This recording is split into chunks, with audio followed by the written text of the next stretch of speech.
2021க்கு பின்னால் and great 13 ரெண்டுக்குமே வந்து செமினார்ஸ் ஸ்டார்ட் ஆகும்.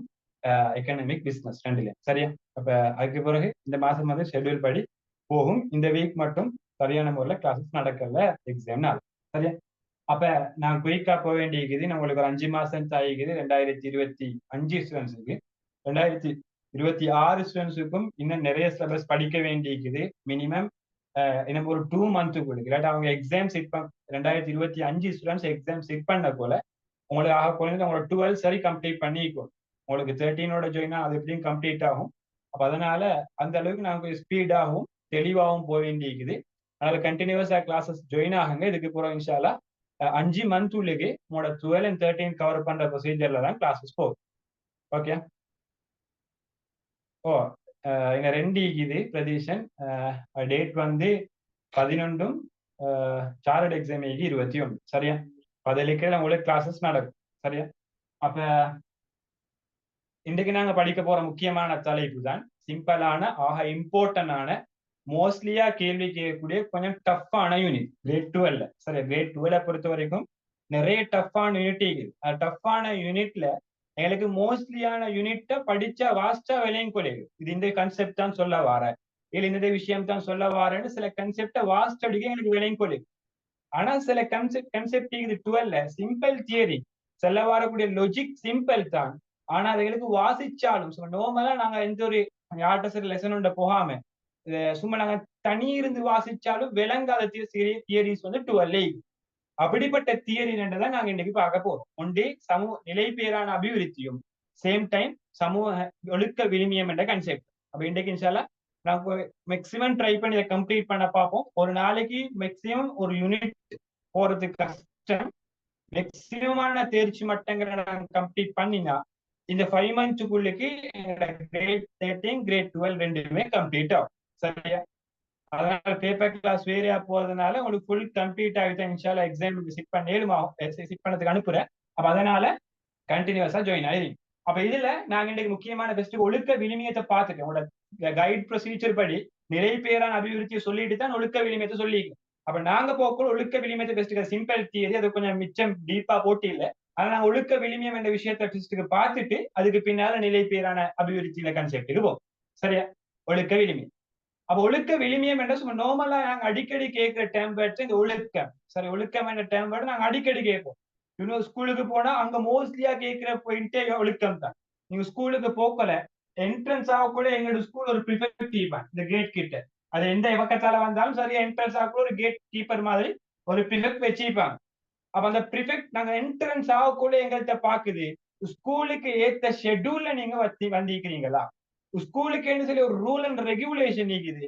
அந்த ரூல் அண்ட் ரெகுலேஷனுக்கு ஏற்ப நீங்க வந்திருக்கிறாங்கன்னு சொல்லி முதலாவது என்ட்ரன்ஸ் ஆகக்கூடிய அங்க செக் பண்றது இந்த ஒழுக்கம் என்ற கன்செப்ட் தான். அதுக்கு பிறகுதான் படிப்புன்ற விஷயம். அதுக்கு பிறகுதான் நாங்க சப்ஜெக்ட் பாடமே நடக்குது. உதாரணமா 7:30 ஸ்டார்ட் ஆகுறேன்னு சொன்னா உங்களோட யூனிட் டெஸ்ட் யூனிட் அதாவது உங்களோட ஸ்கூல்ல டெஸ்ட் பாடம் 7:30 ஸ்டார்ட் ஆகுறேன்னு சொன்னா நீங்க 7 மணிக்கு ஸ்கூலுக்கு என்டர் ஆகுறேன்டா உங்களுக்கு ஃபர்ஸ்ட் ப்ரொசீஜர் நடக்குது இந்த ஒழுக்கம் என்ற கன்செப்ட் தான். அப்ப படிப்பையும் விட முக்கியத்துவம் செலுத்திக்கக்கூடிய விஷயம் தான் இந்த ஒழுக்கம் என்ற விஷயம். அது பிசினஸ் அது சாதாரண ஒரு சூழலுக்கு மட்டும் இல்லை.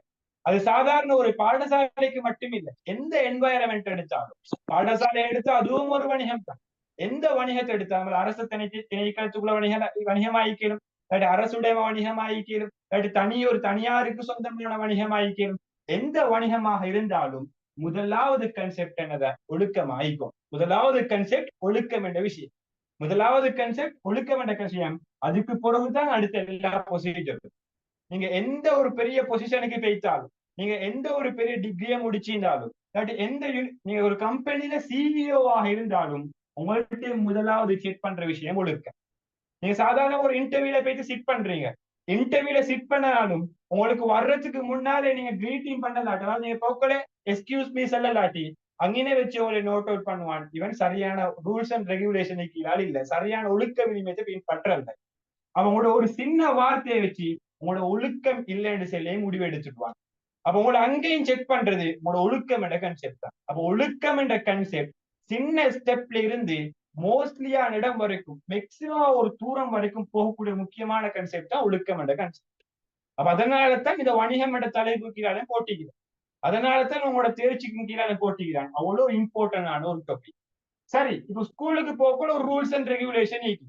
நாங்க சிம்பிளா ஒழுக்கம் என்று சொன்னாவே இந்த ரூல்ஸ் அண்ட் ரெகுலேஷன் நாங்க பின்பற்ற வேண்டிய விஷயங்கள் தான் நாங்க சொல்லுவோம் ஒழுக்கம். அல்லது நாங்க செஞ்சா அந்த விஷயத்தை பின்பற்றினா வேறு யாருக்கும் அதால் இடையூறு வர போறல்ல. அந்த மாதிரி விஷயத்துக்கு தான் நாங்க சொல்லுவோம் ஒழுக்கம் என்று சொல்லுவோம்.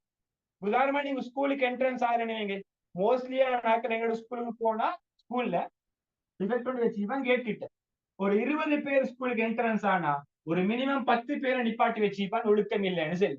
ஒன்று அவனோட ஹேர் ஸ்டைல்ல பிழை ஆகிக்கலும், அதே மாதிரி ட்ரெஸ் கோட்ல பிழை ஆகிக்கலும், இல்லாட்டி அவனோட ஷூஸ்ல பிழை ஆகிக்கலும், இல்லாட்டி அவன் வேற ஏதாவது ஒரு நடவடிக்கை வச்சு மினிமம் 10 பேரை அப்படியே ஹோல்டு பண்ணி வைப்பான். மீதி 10 பேருக்கு தான் எலோ வைக்கும் ஸ்கூல்ல பாடங்களை படிக்கிறது.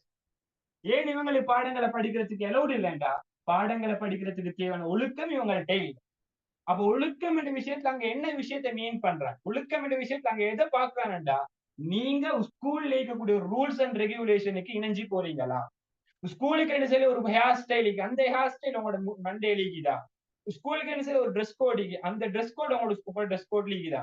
லேடிஸ் எடுத்தாலும் மோஸ்ட்லியா செக் பண்ணுவாங்க, ஸ்கூல்ல எப்படி செக் பண்ணுவாங்க? ஸ்கூலுக்கு என்ன செய்ய ஒரு ரூல்ஸ் அண்ட் ரெகுலேஷனுக்கு அந்த ரூல்ஸ் அண்ட் ரெகுலேஷன்ல உங்களோட ட்ரெஸ் கோட் எல்லாம் ஈக்கிறேன் சொன்னா மட்டும்தான் உங்களுக்கு ஒழுக்கத்துக்கு எலவுடி. மத்த எல்லா ப்ரொசீஜரும் செய்யறதுக்கு இந்த எலவுட் முக்கியம். அப்ப என்ன ரூல்ஸ் அண்ட் ரெகுலேஷன், அதாவது என்ன கிடைக்குதுன்றா சரியா நம்ம ரூல்ஸ் எந்த நிறுவனத்துக்கு போனாலும் இல்லாட்டி எந்த ஒரு இடத்துக்கு போனாலும் அதுக்கேண்டி கூடிய ரூல்ஸ் அண்ட் ரெகுலேஷனை நாங்க சரியா பின்பற்றினா அதனால மூன்றாம் தரப்பினருக்கும் எந்த பாதிப்பும் இல்லை, எங்களுக்கும் எந்த பாதிப்பும் இல்லை, அதோட டிரெக்டா தொடர்படக்கூடிய இரண்டாவது தரப்பினருக்கும் எந்த பாதிப்பும் இல்லை. ரைனா? இப்ப நீங்க ஸ்கூல் போக்குற நீங்க தான் பயன்படுத்த, நீங்க தான் அந்த ஆள் ஸ்கூல் போகக்கூடிய நேரத்துல நீங்க தான் ஸ்டூடெண்ட்ஸ். அப்ப நீங்க சரியான ரூல்ஸ் அண்ட் ரெகுலேஷனை பின்பற்றீங்களா, ரூல்ஸ் அண்ட் ரெகுலேஷனை போட்டு அதோட டிரெக்டா தொடர்பு இரண்டாம் தரப்பினர் பிரின்சிபல் ஆயிக்கலும் அவரோட ஸ்கூல் ஆயிக்கலும் அவங்களுக்கும் எந்த ஒரு பாதிப்பும் இல்லை உங்களால, எந்த ஒரு இடையூறும் இல்லை உங்களால. அதே சேம் டைம் சமூகம் மூணாவது தரப்பினர் சமூகத்துக்கும் உங்களால எந்த ஒரு இடையூறும் இல்லை, உங்களால எந்த ஒரு பிரச்சனையும் இல்லை. இதே ஸ்கூல்ல நீங்க ஒழுக்கம் என்ற கன்செப்ட் என்ட்ரன்ஸ் ஆக கூட உங்களுக்கு ஒழுக்கம் என்ற கன்செப்ட் இல்லாட்டி முதலாவது உங்களுக்கும் இடையூறு, ரெண்டாவது உங்களுக்கு ஸ்கூலுக்கும் இடையூறு, நீங்க எப்பயாச்சும் ஒரு நாள் பாஸ் அவுட் ஆனா அது உங்களுக்கு சமூகத்துக்கும் இடையூறுகளே இருக்கு. அப்போ ஒழுக்கம் என்ற கன்செப்டை பின்பற்றதால எந்த ஒரு தரப்பினருக்கும் மைனஸ் பாயிண்ட் உருவாகிறது. அந்த நிறுவனத்துக்கு ரூல்ஸ் அண்ட் ரெகுலேஷன் நீங்க சரியா பின்பற்றதால உங்களுக்கோ இரண்டாம் தரப்பினருக்கோ மூன்றாம் தரப்பினோ யாருக்குமே மைனஸ் பாயிண்ட் உருவாகிறது. அப்ப ஒழுக்கம் பின்பற்றல முதலாவது பெனிஃபிட் எங்களுக்கு எழுதிடும். அதுல யாரு எந்த தொடர்புடைய மக்களாக இருந்தாலும் அந்த செப்டரோட அந்த கருத்தோட அந்த கோட்பாடோட எத்தனை மக்கள் தொடர்பா இருந்தாலும் அத்தனை மக்களுக்கும் எந்த இடையூறும் நிகழ்காலத்திலயோ எதிர்காலத்திலயோ வாரல்ல எப்ப நாங்க ஒழுக்கத்தை பின்பற்ற சந்தர்ப்பத்துல. அப்ப ஒழுக்கம் என்பது ஆக முக்கியமான விஷயம். சிம்பிளா ஒழுக்கம் என்று சொன்னா அந்த நிறுவனத்துக்கு இருக்கக்கூடிய ரூல்ஸ் அண்ட் ரெகுலேஷன்ஸ் அதை பின்பற்றதுக்கு தான் நாங்க சொல்லுவோம் ஒழுக்கம் என்று சொல்லுவோம். ஏன்னா ரூல்ஸ் அண்ட் ரெகுலேஷன். இப்ப அந்த ரூல்ஸ் அண்ட் ரெகுலேஷன் எப்படி போட்டிருப்பாங்க அதுதான் மெயின். ரூல்ஸ் அண்ட் ரெகுலேஷனை பின்பற்றினா நீங்க ஒழுக்கம் உள்ளாது.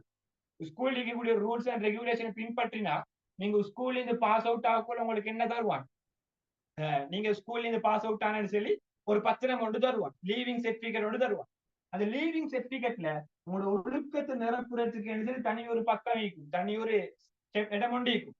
அப்ப அதுல ஒழுக்கம் உள்ளவர் என்று சொல்றதுக்கு அவங்க ஒழுக்கம் உள்ளவர் என்று ப்ரூவ் பண்றதை வச்சு அந்த ஸ்கூல்ல இருக்கக்கூடிய ரூல்ஸ் அண்ட் ரெகுலேஷன் நீங்க பின்பற்றதை வச்சு அந்த ரூல்ஸ் ரெகுலேஷன் நீங்க பின்பற்றினா உங்களுடைய சான்றுபடுத்துற நீங்க ஒழுக்கம் உள்ள ஸ்டூடெண்ட்ஸ். சேம் டைம் தான் நீங்க ஒரு கம்பெனில போயிட்டு வேலை செய்ய போறீங்க. கம்பெனில வேலை செய்ய போனா அங்கேயும் நீங்க எம்ப்ளாயா போகல, அங்கேயும் இதே மாதிரி ஒரு என்ட்ரன்ஸ் பாயிண்ட், அங்கேயும் இதே மாதிரி ஒரு கேட் கீப்பர் இருப்பாரு, அங்கேயும் இதே மாதிரி உங்களோட ஒழுக்கத்தை செக் பண்ற ஒரு தெரிவிப்பாரு. சம்டைம் உங்களை கேட் கீப்பர் ஸ்கூல்ல ப்ரிஃபெக்ட் செக் பண்ற மாதிரி கேட் கீப்பர் செக் பண்ணாம நிறுவனத்துக்கு உள்ளக்கே ஒழுக்கத்தை செக் பண்றதுக்கு ஒரு டீம் இருக்கும். அப்ப அவங்க பார்ப்பாங்க நீங்க ஒழுக்கம் உள்ள ஆளான்னு சொல்லி பார்ப்பாங்க.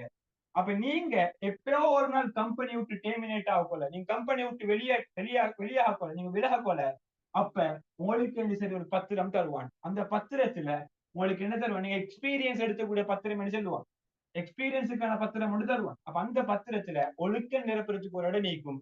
அதுலயும் நீங்க சரியான நிறுவனத்துல ரூல்ஸ் அண்ட் ரெகுலேஷன் பின்பற்றினா ஒழுக்கம் உள்ளவர்னு சொல்லி உங்களுக்கு சர்டிபிகேட் தருவான். சேம் டைம் நீங்க அதை பின்பற்றலாட்டி ஒழுக்கமற்றவர் உங்களுக்கு தந்துட்டாருன்னு சொன்னா நீங்க வேற எந்த கம்பெனில போய் ஜொப்புக்கு அப்ளை பண்ணாலும் உங்களுக்கு கிடைக்கிறதுக்கான சான்சஸ் குறைவு.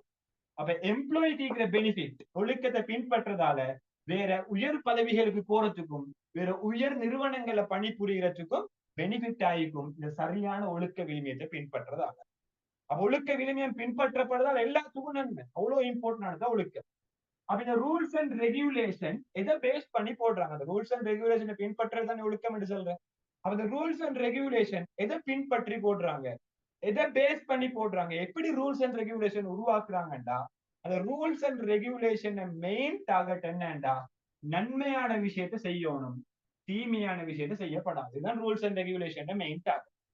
நிறுவனத்துல போடுற ரூல்ஸ் அண்ட் ரெகுலேஷன் ஆயிக்கணும், சேம் டைம் கம்பெனில போடுற, சேம் டைம் ஸ்கூல்ல போடுற, சேம் டைம் சின்ன சின்ன மதஸ்தலங்கள்ல போடுற ரூல்ஸ் அண்ட் ரெகுலேஷன் ஆயிக்கணும். எல்லா rules and regulation main focus நன்மையான விஷயத்தை செஞ்சு தீமையான விஷயத்தை செய்யாம இருக்கணும். நீங்க ஸ்கூல்ல பாருங்க, ஏன் உங்களுக்கு ஸ்கூல்ல ஹேர் ஸ்டைல மாத்துறேன், ஏன் உங்களுக்கு ஸ்கூல்ல ட்ரெஸ் கோட மாத்துறேன், ஏன் உங்களுக்கு ஸ்கூல்ல போதை பொருள் வஸ்துக்களை இல்லாமக்குறேன்டா அங்க நன்மையான விஷயம் செய்யணும், தீங்கான விஷயம் எங்களை விட்டு சமூகத்துக்கு போகப்படாது. இதுக்குதான் ஒரு ரூல்ஸ் அண்ட் ரெகுலேஷன். அப்ப அதை பின்பற்றதான் ஒழுக்க விழுமியம். அப்ப சிம்பிளா சொல்ல போனா ஒழுக்க விழுமியம் என்றது நல்லது செய்யறதும் தீமையை தடுக்கிறதும் அல்லது நல்லது செய்கிறதும் தீமையை செய்யாம இருக்கிறதும் என்று எங்களுக்கு செல்லுது. அப்ப ஒழுக்க விழுமியத்துக்கு ரெண்டு டெபினிஷன் கொடுக்கிறது. முதலாவது டெபினிஷன் என்ன, நிறுவனத்துல அல்லது அந்த அந்த நிறுவனமாயிருக்கணும் இல்லாட்ட அந்த பாடசாலை ஆயிருக்கணும் எதுவும் வணிகமாயிருக்கணும் அதுல இருக்கக்கூடிய ரூல்ஸ் அண்ட் ரெகுலேஷனை பின்பற்றதுக்கும் நாங்க சொல்ற என்னன்னு சொன்னா ஒழுக்க விழுமியம் தான். சேம் டைம் நன்மையான விஷயத்தை செய்யறதும் தீமையான விஷயத்தை செய்யாம இருக்கிறதும் ஒழுக்க விழுமியம் தான். ஏண்டா ரூல்ஸ் அண்ட் ரெகுலேஷன் உருவாக்கப்படுறதுக்கான பேஸ் டார்கெட்டே இதுதான். அப்ப அதனால தான் உங்களோட கைட்ல தந்திக்கிறான் நன்மையான விஷயத்தை செய், தீமையான விஷயத்தை செய்யாமீறி. இதுக்கு பேரு தான் ஒழுக்க விழுமியம் என்று தந்திக்கிறான். அப்ப அந்த ஒழுக்க விழுமியம் நன்மையான விஷயத்தை செய், தீமையான விஷயத்தை செய்யாமீறி இந்த கன்செப்ட் எப்படி உருவான இந்த ரூல்ஸ் அண்ட் ரெகுலேஷனை பின்பற்றதை வச்சு. அப்ப இந்த கன்செப்ட் கிளியர் ஆயிக்கும். அப்பதான் உங்களுக்கு இந்த கன்செப்ட் கிளியர் ஆயிக்கும். சம்டைம் உங்களுக்கு இப்படி பேப்பர்ல கொஸ்டின் கேட்கலாம், நன்மையான விஷயத்தை செய், தீமையான விஷயத்தை செய்யாதுதான் ஒழுக்க விழுமியம் என்று சொல்ற. அப்ப அந்த கன்செப்டை விளங்கப்படுத்துங்கன்னு சொன்னா உங்களுக்கு தெரியும். அப்ப அந்த கன்செப்ட் எப்படி உருவானண்டா இதை பேஸ் பண்ணிதான் உருவான. அப்ப நீங்க சொல்லணும் ஒழுக்கம் என்று சொன்னா சிம்பிள் டேர்ம் வேர்ட். எங்க நிறுவனத்தை கூட ஒழுக்க விழுமியம் கொண்டா என்னண்டா அவளை கூட சட்ட திட்டங்களையும் கோட்பாடுகளையும் கொள்கைகளையும் பின்பற்றுறது. அப்ப அந்த கோட்பாடுகளும் கொள்கைகளும் சட்ட திட்டங்களும் எதுக்காக எதை பேஸ் பண்ணி உருவாக்கினேன்டா நன்மையை செய்யறதும் தீமையை தடுக்கிறதும். அப்ப அதை பின்பற்றினா ஒழுக்க விழுமியம் என்று சொல்லக்குள்ள பேஸ்லியா அதுவும் இதே கருத்தோட தான் ரிலேட்டிவா இருக்கு. அப்ப அதனாலதான் நன்மையை செய்யறதையும் தீமையை செய்யாம இருக்கிறதையும் நம்ம ஒழுக்க விழுமியம் என்று சொல்றோம். உங்களுக்கு சிம்பிளா 3 பாயிண்ட்ல விளங்கப்படுத்தி போட்டுடணும். அப்ப ஒழுக்க விழுமியம் என்ற விஷயம் இதுதான் பேஸ் பண்ணி உருவாயிக்கு. அப்ப கைட்ல சிம்பிளா தான் தந்திக்கிறான், ஜஸ்ட் ஒரு பாயிண்ட் கூட தந்திக்கிறான், நன்மையை செய்யறது தீமையை செய்யாம இருக்கிறது ஒழுக்க விழுமியம் என்று. அப்ப அது எப்படி வருது என்ற விஷயத்தை நான் உங்களுக்கு டீப்பா விளங்கப்படுத்திக்கிறேன். சரியா? எப்படி இந்த நன்மையான விஷயம் செய்யற, எப்படி இந்த தீமையான விஷயம் செய்யாம இருக்கிற, அது எதை பேஸ் பண்ணி உருவாகிக்கிற விஷயத்தை நான் உங்களுக்கு சொல்லியிருக்கிறேன். அப்ப இது நிறுவனத்துக்கு மட்டும் இல்லை, ஒரு பாடசாலைக்கு மட்டும் இல்லை, ஒரு மதஸ்தலத்துக்கு மட்டும் இல்லை, வேர்ல்டு வைட்ல எங்க போனாலும் இதே கன்செப்ட் தான் ஒழுக்க விழுமியம். இதே விஷயம் தான் ஒழுக்கம். ஒழுக்கம் என்றது அவ்வளவு இம்பார்ட்டன்டான விஷயம். நான் சொன்னேன் படிப்புக்கு பார்க்கிறது உங்களுக்கு ஒழுக்கலாம். என்ட்ரன்ஸ் ஆக்குள்ள பாக்குற நீங்க குவாலிஃபைடா ஸ்கூலுக்கு, நீங்க அக்செப்டபிளான பேசலாம் இந்த ஸ்கூலுக்குன்னு சொல்லி. அப்படி அக்செப்டபிளா இருந்தா மட்டும்தான் உங்களோட அடுத்த நெக்ஸ்ட் செயற்பாட்டுக்கே உங்களை மூவ் பண்ற, உங்களோட எஜுகேஷனோட சாப்டருக்கே உங்களை மூவ் பண்ற. இது நீங்க ரூல்ஸ் அண்ட் ரெகுலேஷனை பின்பற்றினாதான். அப்ப அதை பின்பற்றுறதுக்கு நாங்க சொல்லுவோம் ஒழுக்க விழுமியம் என்று சொல்லுவோம். அப்ப இந்த ஒழுக்க விழுமியத்தை யாரு பின்பற்றினாலும் அவருக்கும் நன்மை, ஒழுக்க விழுமியத்தை உருவாக்கினவருக்கும் நன்மை. சேம் டைம் அவர் எப்பயாச்சும் ஒரு நாள் அவுட் ஆகி சமூகத்துக்கு போறேன்டா சமூகத்துக்கும் அவரால் நன்மை தான் கிடைக்க போறோம். தீமைன்ற கன்செப்ட் உருவாகவே போறது. சேம் டைம் ஒரே ஒழுக்க விழுமியத்தை பின்பற்றலாட்டி இவரும் நிறைய என்ன டிஃபிகல்ட்டியை ஃபேஸ் பண்ணணும், நிறைய தீங்கான விஷயங்களை தீமைகளை இவரும் ஃபேஸ் பண்ணணும். சிம்பிளா நீங்க ஸ்கூலுக்கு போறீங்க, ஸ்கூல்ல ஒரு ஹேர் கட் சிஸ்டம் இருக்குது, நீங்க அந்த ஹேர் கட்டை பின்பற்றல. இல்லாட்டி ஸ்கூல்ல லேடிஸ் என்ன, எங்களோட ஸ்கூல்ல மோஸ்ட்லியா லேடிஸை பிடிக்கிறது கையில மரத்தோண்டி போட்டு வந்ததுக்கு. அப்போ ஸ்கூல்ல கையில மரத்தோண்டி போட்டு வரப்படாதுன்னு ரூல்ஸ் அண்ட் ரெகுலேஷன் நீக்கிறேன்னு சொன்னா அப்ப அதுல நீங்க பின்பற்றாம முதலாவது கன்செப்ட் உங்களுக்கு என்ன படிக்கிறதுக்கான லோடு இல்லை. அப்ப அங்க நீங்க முதலாவது டிஃபிகல்டிஸ நீங்க முதலாவது தீங்கான விஷயத்தை பேஸ் பண்றீங்க. உங்களோட மெயின் போக்கஸ், மெயின் டார்கெட் படிப்புக்குள்ள நீங்க வந்திருக்கிறீங்க, அதுக்கே அக்செப்டபிள் இல்ல. செகண்ட், ரெண்டாவது விஷயம் என்ன, சம்டைம் உங்களோட பேரண்ட்ஸை கூப்பிடலும், சம்டைம் உங்களுக்கு ஸ்கூல் இருந்து டெர்மினேட் பண்ணல, நீங்க தீங்கான வேலை செஞ்சா, அதாவது ட்ரக் விஷயம் ஏதாச்சும் விஷயம் யூஸ் பண்ணினா உங்களோட ஸ்கூல் இருந்தே விலக்கேது. அப்படிப்பட்ட செயற்பாடு அந்த செஞ்சவருக்கு, ஒழுக்க விழுமத்தை பின்பற்றாதவருக்கு நடக்கலும். சேம் டைம் அது இரண்டாம் தரப்பினருக்கு பாதிப்பு ஏற்படுத்துறா, உங்களோட டீல் பண்ணி அவங்களோட நேரத்தை செலவிட வேண்டி வரும். மோஸ்டான ப்ராப்ளம் டீல் பண்றதுக்கே பிரின்சிபல் டைம் சார். சில ஸ்கூல்ஸ்ல டெய்லி ப்ராப்ளம், அந்த ப்ராப்ளத்தை டீல் பண்றதுக்கே செப்பரேட் ஒரு டைம் ஒதுக்க வேண்டி வரும். அப்ப அவருக்கு மத்த நிறுவனத்துல போக்கஸ் பண்ணிக்கொள்ளதான் போகும். அதே மாதிரி அவரை ஸ்டூடெண்ட்ஸ் நிறைய பேர் அப்படி நடக்க போகுது, ஒருத்தர் அப்படி பின்பற்றி அவரை பின்பற்றி நிறைய பேர் செய்யக்கூட ஸ்கூல்ல கூட சனத்தொகை இல்லாம போகும். அதே ஸ்கூல்ல கூட ரெப்யூட்டேஷன் பிரச்சனை, அதாவது நன்மதிப்பு பிரச்சனையாகும். அதே முதலாவது மக்கள் எதை கேட்பாங்க, உதாரணமா ஸ்கூல்ல ஒருத்தர் ட்ரக் யூஸ் பண்ணி சமூகத்துக்கு போறாரு, முதலாவது ஏசுறது யாரு, அந்த ஸ்கூல் நிறுவனத்துக்கு பிரின்சிபலுக்கு தான் ஏசுவாங்க. ரூல்ஸ் அண்ட் ரெகுலேஷன் உருவாக்கினவருக்கு ஏசுவாங்க. இவங்க சரியா இனிண்டா இந்த புள்ள சரியா வந்திருக்குமே சரி. அப்ப முதலாவது அவர்கள் தனிப்பட்ட நன்மதிப்பும் கூட சமூகத்தை இழக்க வேண்டி வரும், இவர் ஒழுக்க விளிமயத்தை பின்பற்றாம இருந்தார். சேம் டைம் சமூகத்துக்கு அவர் அவுட் ஆனா சமூகத்துல அவரால் பெரிய பாதிப்பு ஏற்படுறதுக்கு காட்டிக்கொண்டே நிறைய கொலை எல்லாம் நடக்கிறதுக்கு பேசிக் ரீசன் என்ன, சிறுசில் இருந்தே சின்ன விஷயத்திலிருந்தே ரூல்ஸ் அண்ட் ரெகுலேஷனை பின்பற்றாதான், ஒழுக்க விளிமையோட கன்செப்டை பின்பற்றாதான் இந்த கொள்ளைன்னு சொல்லி சுப்ரீம் கோர்ட் வரைக்கும் உருவாக்குறதுக்கான பேசிக் டார்கெட் இந்த ஒழுக்க விளிமையத்தை பின்பற்றாதுதான். அப்ப ஒழுக்க விளிமை கன்செப்ட் பின்பற்றின்னு சொன்னா இன்றைக்கு ஜெயில் சீந்திக்காது, இன்றைக்கு கோர்ட் ஈந்திக்காது, சுப்ரீம் கோர்ட் ஈந்திக்காது, ஜனாதிபதி சட்டத்துக்கு சட்டங்கள் உருவாக்க வேண்டி தேவைப்பட்டிருக்காது, ஒன்றுமே தேவைப்பட்டிருக்காது. எல்லாம் ரூல்ஸ் தனிப்பட்ட ஒழுக்கத்தை தான் சரியா பின்பற்றி இருந்திருந்தார். அப்ப இதனால சமூகத்துக்கு பெரிய ஒரு செலவும், பெரிய ஒரு நேரமும், பெரிய ஒரு சிரமத்தையும் தாங்க வேண்டியிருக்கும். தனி ஒரு ஆள் ஒழுக்கத்தை பின்பற்றாம இருந்தா.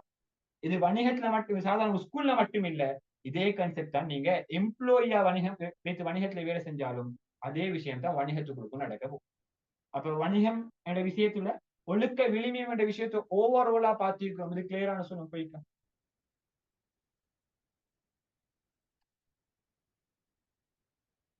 சொல்லுங்க, இந்த விஷயம் கிளியரா?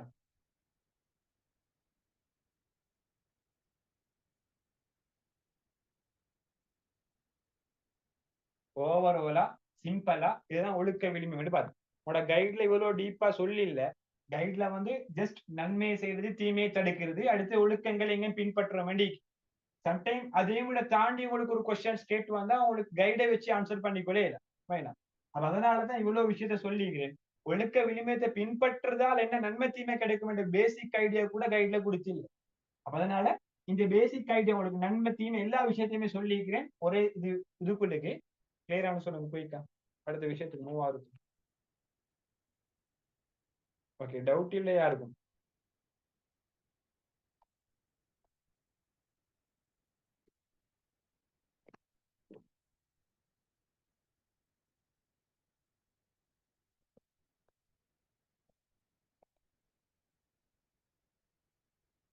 அம்னா, Najeem, Anusha, Fathima, Asna, Fathima, Salamiya, Arishani, Rashida, Salima, Pratheeshan, quick.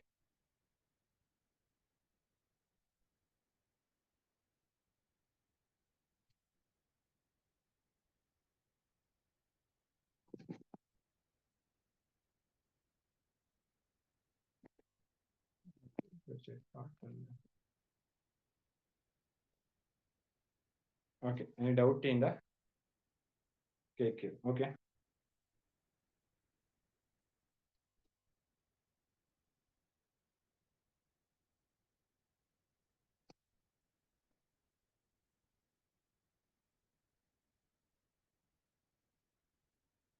okay, doubt in the கேளுங்க. நாங்க அடுத்த விஷயத்துக்கு மூவ் ஆகும்.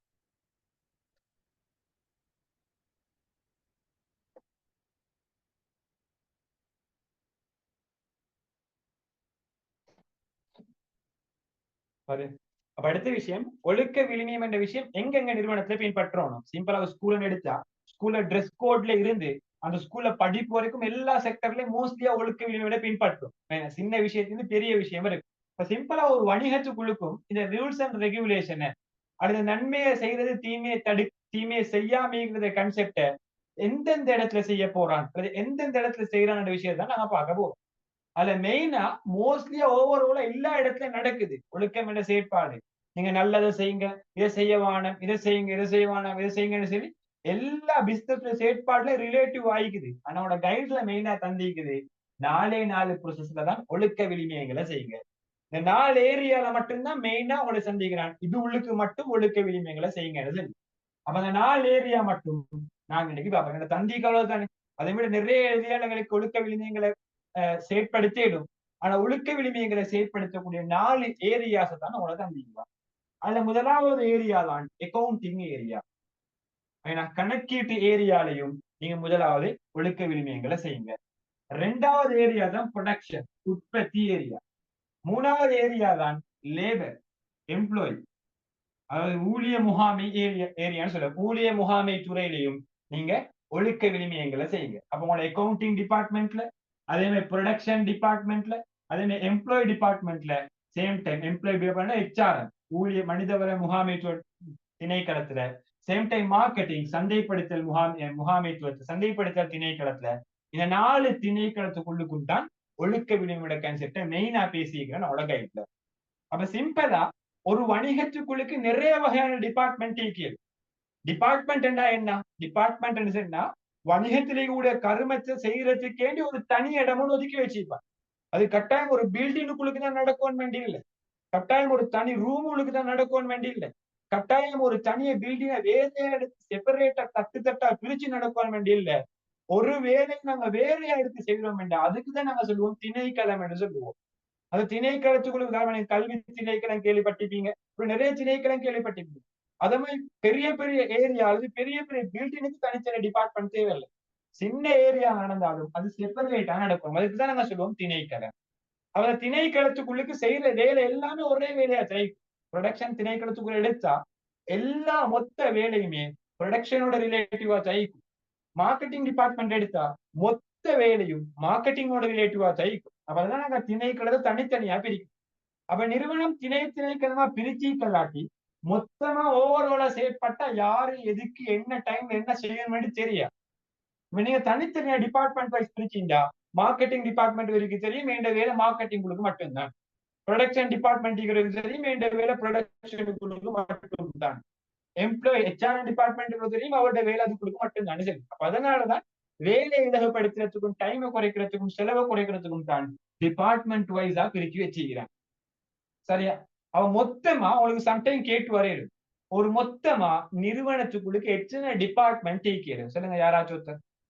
எத்தனை டிபார்ட்மெண்ட் ஒரு நிறுவனத்துக்குள்ள மேக்சிமம் ஈக்கிடும். சிம்பிளா சொல்ல போனா உங்களோட பேசிக் ஐடியா வணிக அறிமுகத்துல படிச்சுக்கணும். எத்தனை டிபார்ட்மெண்ட் எத்தனை திணைக்களம் உங்களோட நிறுவனத்துக்குள்ள ஈக்கிடும். குயிக்.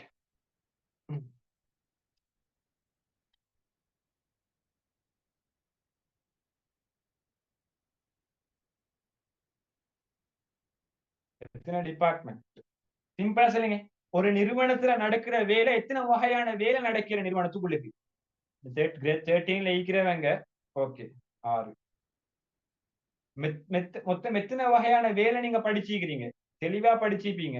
கிரேட் 12ல ஃபர்ஸ்ட் யூனிட்ல இத்தனை வகையான செயற்பாடு செஞ்சாதான் இத்தனை வகையான அவுட்புட்டை எடுக்கலும் இத்தனை வகையான இன்புட்டை உள்ளடக்கிட்டு நாங்க இன்புட் இத்தனை வகையான இன்புட்டை போடுறோம் இத்தனை வகையான ப்ரொசீஜர் செஞ்சாதான் இத்தனை வகையான அவுட்புட் ஒரு நிறுவனத்துக்குள்ள வரும். அப்ப நான் கேட்கிறேன் எத்தனை வகையான ப்ரொடக்ஷன் எத்தனை வகையான வேலை செய்யணும் அது உங்களுக்கு நிறுவனத்துக்கு சிம்பிளா. ஓகே இது வரைக்கும் சொன்ன ஒரு ஆன்சரும் சரியில்லை.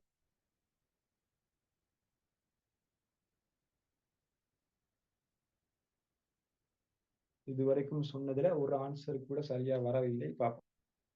போய்க்கா மணிவான் மத்தவாங்க.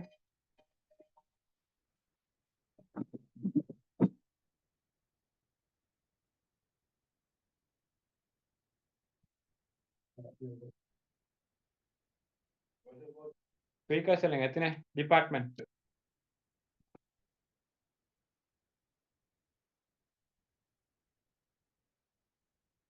தெரியவா யாருக்கும்?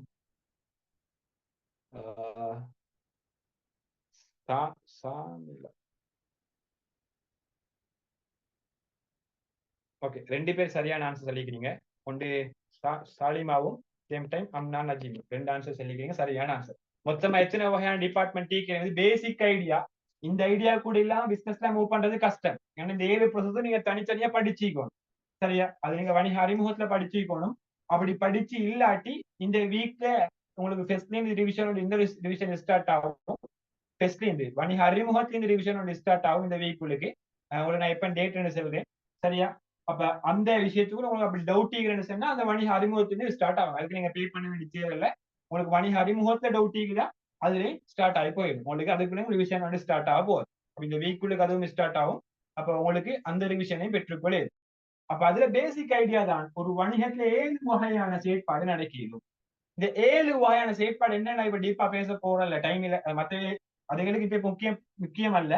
அப்ப உங்களுக்கு வணிக அறிமுகம் விஷயத்துல அது முக்கியமா தேவைப்படும். அப்ப நாங்க அதை அங்க பார்ப்போம்.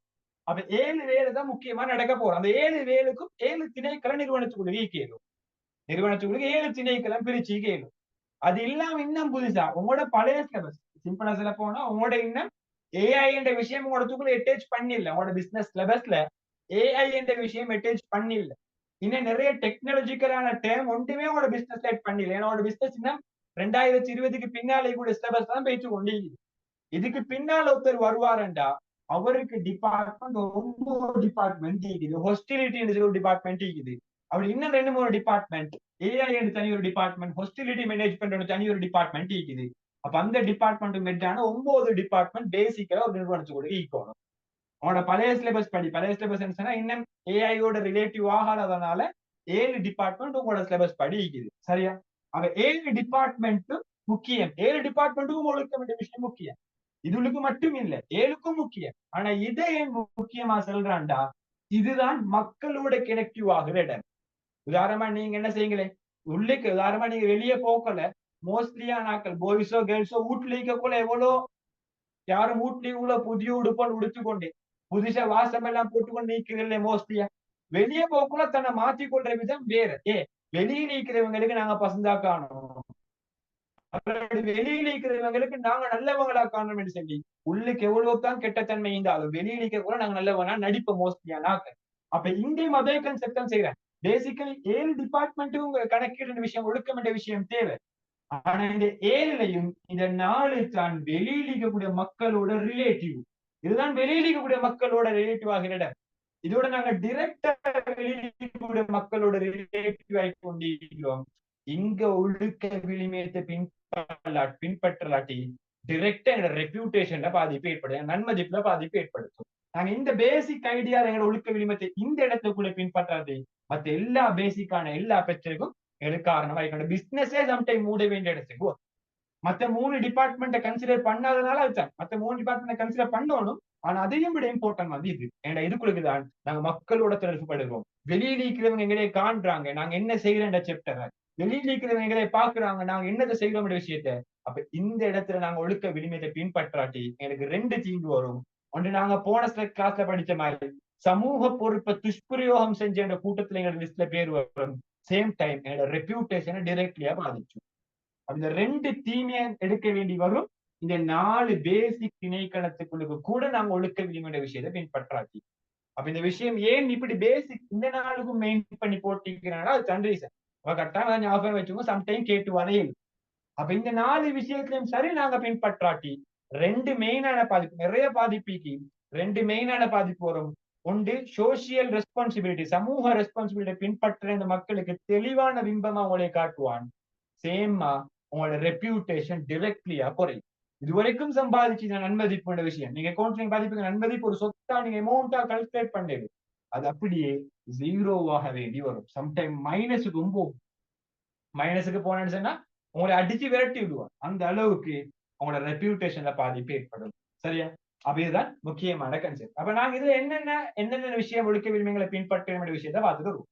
அக்கௌண்டிங் இப்ப நீங்க சிம்பிளா சொல்லுங்க, மைக் அன்மியூட் பண்ணி சொல்லுங்க. சரி செட்ல போடவான செட்ல பார்த்தீங்களா நீங்க மைக் அன்மியூட் பண்ணி சொல்லுங்க.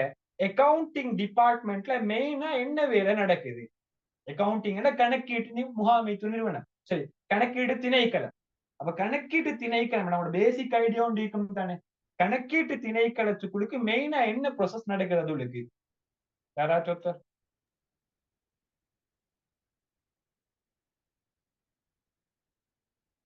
அதை கன்வியூட் பண்ணி சொல்லுங்க செட்ல போடாம.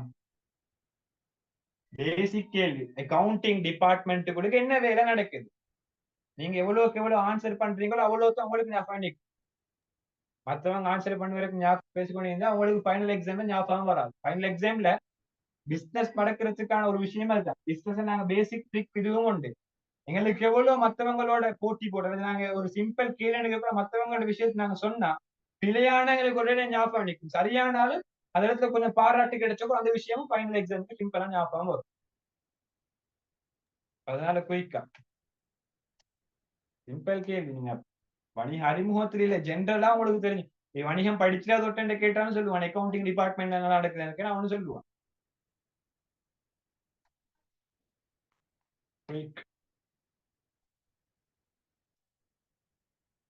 லேட்டா உங்களோட சிலபஸ் தான் லேட் ஆகும்.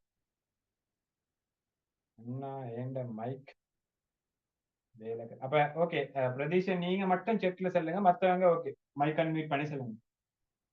இல்லாட்டி பிரதீஷன் வளமையா சொல்லுவார் செட்ட உடனே கேட்ட உடனே மைக் அன்மியூட் பண்ணி. ஓகே நீங்க மட்டும் செட்ல சொல்லுங்க, மத்தவங்க மைக் அன்மியூட் பண்ணி சொல்லுங்க. குயிக் இன்கம் ஸ்டேட்மெண்ட் செய்வாங்க. Okay very good. வேற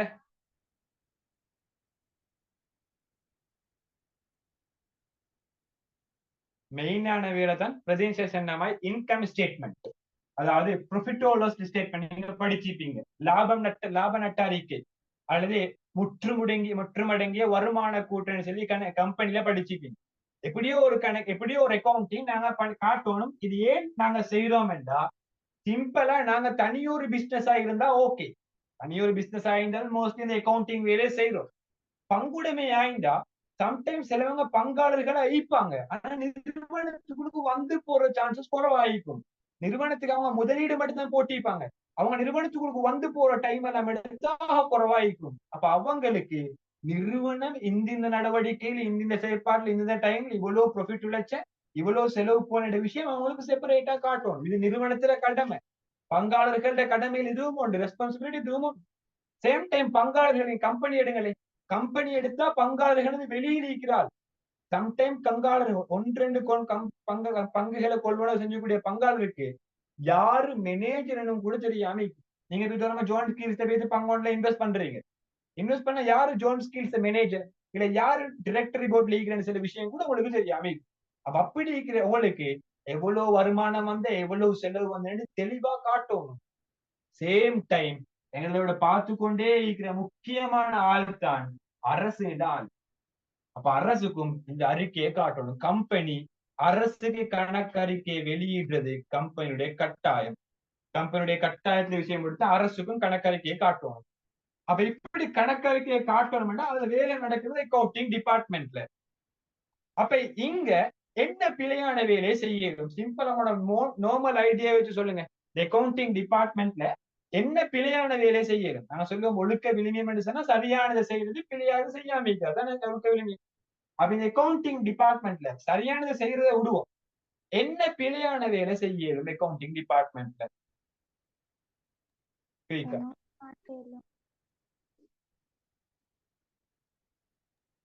பிழையான அந்த காசு தொகையை காட்டிட்டு மிகுதியெல்லாம் களவெடுக்கலாம். Very good. சரியா? அப்ப சிம்பிளா களவெடுக்கலாம் தான், ஆனா அந்த வருமானத்தை குறைச்சு காட்டு. Very good. வருமானத்தை குறைச்சி காட்டு. இப்ப சிம்பிளா யோசிக்கிறேன், அதுதான் மெயினான ஐடியா, வருமானத்தை குறைச்சி காட்டு. ஏன் வருமானத்தை குறைச்சி காட்டுறேன்டா, நீங்க சிம்பிளா உங்களோட அக்கவுண்டிங் அதாவது 2025 எக்ஸாம் சிட் பண்றவங்க மோஸ்ட்லியா கம்பெனி கேள்வி படிச்சுப்பீங்க. 2026 எக்ஸாம் சிட் பண்றவங்களுக்கும் தெரியும். வருமானம் என்ற விஷயம், உதாரணமா உங்களுக்கு வருமானம் என்ற விஷயம், லாபம் என்ற விஷயம் எடுக்கலாம். உதாரணமா வருமானத்தை செலவு கழிச்சா லாபம் 1 லட்சம் வந்தேன்னு நாட்டினுடைய பாலிசி, அதாவது அரசாங்கத்தினுடைய கொள்கை என்னன்னா, நீங்க 1 லட்சம் வருமானம் உழைச்சா மினிமம் 10% இன்ட்ரெஸ்ட் இந்த வட்டி செலுத்தணும். சாரி வட்டி இல்ல, வரி செலுத்தணும். இன்ட்ரெஸ்ட் ரேட் நீங்க இன்ட்ரெஸ்ட் ரேட் இல்ல, சாரி டெக்ஸ் ரேட் செலுத்தணும். சரியா? எவ்வளவுக்கு? 1 லட்சம் மினிமம் நீங்க வருமானம் உழைச்சா. அப்ப 1 லட்சம் மினிமம் வருமானம் உழைச்சா நீங்க 10% கட்டணும். 1,00,000 கீழே இருக்கிறவங்க வரி செலுத்த தேவையில்லை என்று கவர்மெண்ட் ஒரு கொள்கையை கொண்டு வந்திருக்கிறேன். மோஸ்ட்லி அப்படிதான் கொண்டு வருவாங்க. 5,00,000 மேல வருமானம் உழைச்சா இவ்வளோ, 7,00,000 மேல வருமானம் உழைச்சா இவ்வளோன்னு சொல்லி ஒரு டெக்ஸ் பாலிசி ஒன்று கவர்மெண்ட் வெளியீடு செய்வான் ஒரு வருஷம். அப்ப அதுல கவர்மெண்ட் பாலிசி படி 1,00,000 மேல உழைச்சா உங்களுக்கு 10% வட்டி டெக்ஸ் கட்டணும். அப்படி கட்டினா உங்களுக்கு டெக்ஸை கட்டிட்டு கையில மீற அமௌண்ட் எவ்வளவு 90,000 ரூபாய். ஏன் நீங்க கவர்மெண்ட்டுக்கு டெக்ஸ் கட்டுறீங்க? உங்களுக்கு டைரக்டா ஒரு நஷ்டம் ஆயிட்டானே. இவ்வளவு கஷ்டப்பட்டு சம்பாதிச்சு இவ்வளவு ராவு பகலா முயற்சி செஞ்சு ஒன்றுமே செய்யாத கவர்மெண்ட்டுக்கு தூக்கி 10,000 ரூபாய் நீங்க டிபாசிட் பண்ணணும் அவன் அக்கௌண்ட். இது தேவையா? எதுவுமே ஒரு வேலை செய்யல. அவனுங்களுக்கு ஹைவே போட்டு தந்திக்கிறான், ஓகே எங்களுக்கு சப்போர்ட்டிவ் ஆயிக்குது. அவனுங்களுக்கு மெயின் ரோட்டை போட்டு தந்திக்கிறான், சப்போர்ட்டிவ் ஆயிக்குது. இதுக்காக வேண்டிய ஒவ்வொரு வருஷமா ஒவ்வொரு மாசமா 10,000 கட்டி கொண்டு ஈக்கணுமா என்ற ஐடியா பொதுவா எல்லாத்துக்கும் வரும். அப்ப அதனால இந்த டெக்ஸ்ட்ல தன்னை பாதுகாத்து கொள்றதுக்கு சிம்பிளா அவங்க என்ன செய்வாங்க, வருமானத்தை குறைச்சிட்டு செலவு கூட்டி காட்டுவாங்க. உதாரணம் 90 ரூபாய் ப்ராஃபிட் பண்ணீங்க, 90,000. அப்ப உங்களுக்கு டெக்ஸ் இல்ல, டைரக்டா 90,000 உங்களோட வருமானம் ஈக்கும். நீங்க களவா காட்டின 10,000 உங்களோட பாக்கெட்ல ஈக்கும். அப்ப சிம்பிளா உங்களுக்கு 1,00,000 திருப்பி கிடைச்ச மாதிரி எந்த ஒரு வருமான பாய்ச்சலும் இல்லை. அப்ப இதுக்கு தான் நாங்க சொல்ற கணக்கீட்டுல செய்ய இயலுமான ஒழுக்கையின்மை செயற்பாடு. உதாரணமா அக்கவுண்டிங் செயற்பாடுல நீங்க கம்பெனி பேச்சா விளங்கும். நீ ஒரு கம்பெனிக்கு வேலை போனா, கம்பெனிக்கு வேலைக்கு போனா அப்படி கம்பெனி அக்கவுண்டிங் படிச்சா விளங்கும். அந்த கம்பெனி அக்கவுண்டிங்க கணக்காய்வு செய்யறது கட்டாயம், ஆடிட்டிங். நாங்க சொல்ல ஆடிட்டிங் எடுத்துருக்கோம். ஆடிட்டிங் செய்யறது கம்பல்சரி. ஆடிட்டிங் செய்யாம அந்த கணக்கறிக்கை வெளியீடு செய்யவே இயலா. அவ்வளவு ஆடிட்டிங் விஷயம் இம்பார்ட்டன்ட்.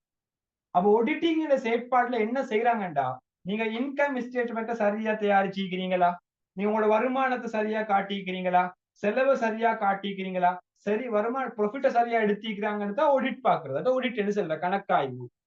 அப்ப அவங்க கண்டுபிடிப்பாங்க நீங்க இப்படி தப்பு செஞ்சா. இப்ப இருக்கிற ஆடிட் டிபார்ட்மெண்ட் மோஸ்ட்லியா என்ன செய்யறாங்க, அவன் தான் மெயினான தப்பு செய்யறது. உதாரணமா ஆடிட் தரப்பு, உதாரணமா நாங்க தான் கம்பெனி தான் ஹயர் பண்ணணும் ஒரு ஆடிட் டீம். நீங்க உதாரணமா ஸ்ரீலங்கால ஆடிட் டீம் எடுத்தா 1000 கணக்கான ஆடிட் டீம் இருக்குது. ஆடிட் செய்யற நிறுவனங்கள் எடுத்த ஆடிட்டுக்கு நிறுவனங்கள் நிறைய இருக்கு. நீங்க போனா அவங்களுக்கு யூனிவர்சிட்டி போனா பாப்பீங்க ஆடிட்டுக்கு நிறுவனம் ஈக்குன்னு சொல்லி. சரியா? டாப் 10ல உலகத்திலே டாப் 10 நிறைய ஆடிட் ஃபேம்ல ஸ்ரீலங்கால மோஸ்ட்லியான ரூமி டாப் 10ல, அதாவது உலகத்துல டாப் 10க்கு கூடிய 10 ஆடிட் டீம், 10 ஆடிட் கம்பெனிகளுக்கு அதுல 5 ஆடிட் கம்பெனி ஸ்ரீலங்கா ஒழுக்கி. அப்ப அவ்வளவுக்கு ஆடிட்ல ஸ்ரீலங்காவும் ஃபேமஸ். அப்ப அது இவங்களோட வேலை ஆடிட் பண்றே மட்டும், இந்த கம்பெனியோட வேலை ஆடிட் பண்றே மட்டும்தான். அப்ப அவங்க என்ன செய்வாங்க, அதுக்கு ஆடிட்டுக்கு சொல்லி ஓனர் இருப்பாரு.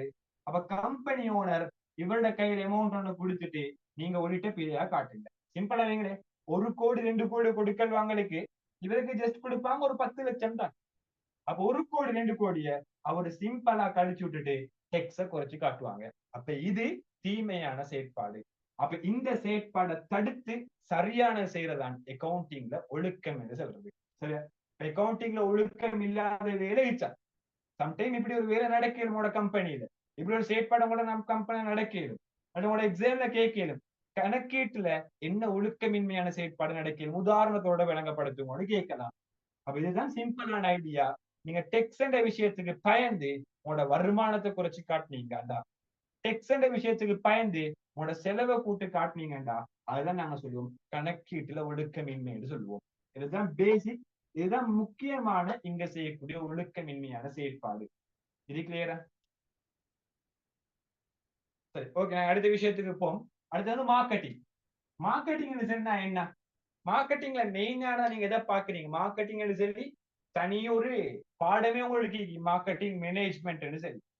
அந்த மார்க்கெட்டிங் மேனேஜ்மெண்ட் நாங்க சில ட்ரை பண்ண செமினார் ஷெட்யூல்ல போட பார்ப்போம். சிம்பிளான மெயினான ஒரு தியரி. அப்ப மார்க்கெட்டிங் கன்செப்ட் என்ன சொல்ல வர, மார்க்கெட்டிங் நீங்க செய்யற முக்கியமான வேலை என்ன, மெயினான பேசிக் ஐடியா என்ன மார்க்கெட்டிங்ல செய்யற? மார்க்கெட்டிங் மேனேஜ்மெண்ட் விட்டுட்டு மார்க்கெட்டிங் யோசிங்க. செட்ல போனா மைக் கன்வெர்ட் பண்ணி சொல்லுங்க.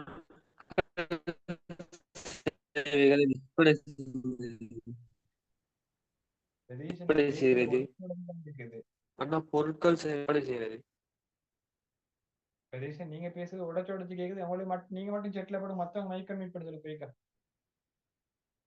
விற்பனை செய்யறது. ஓகே.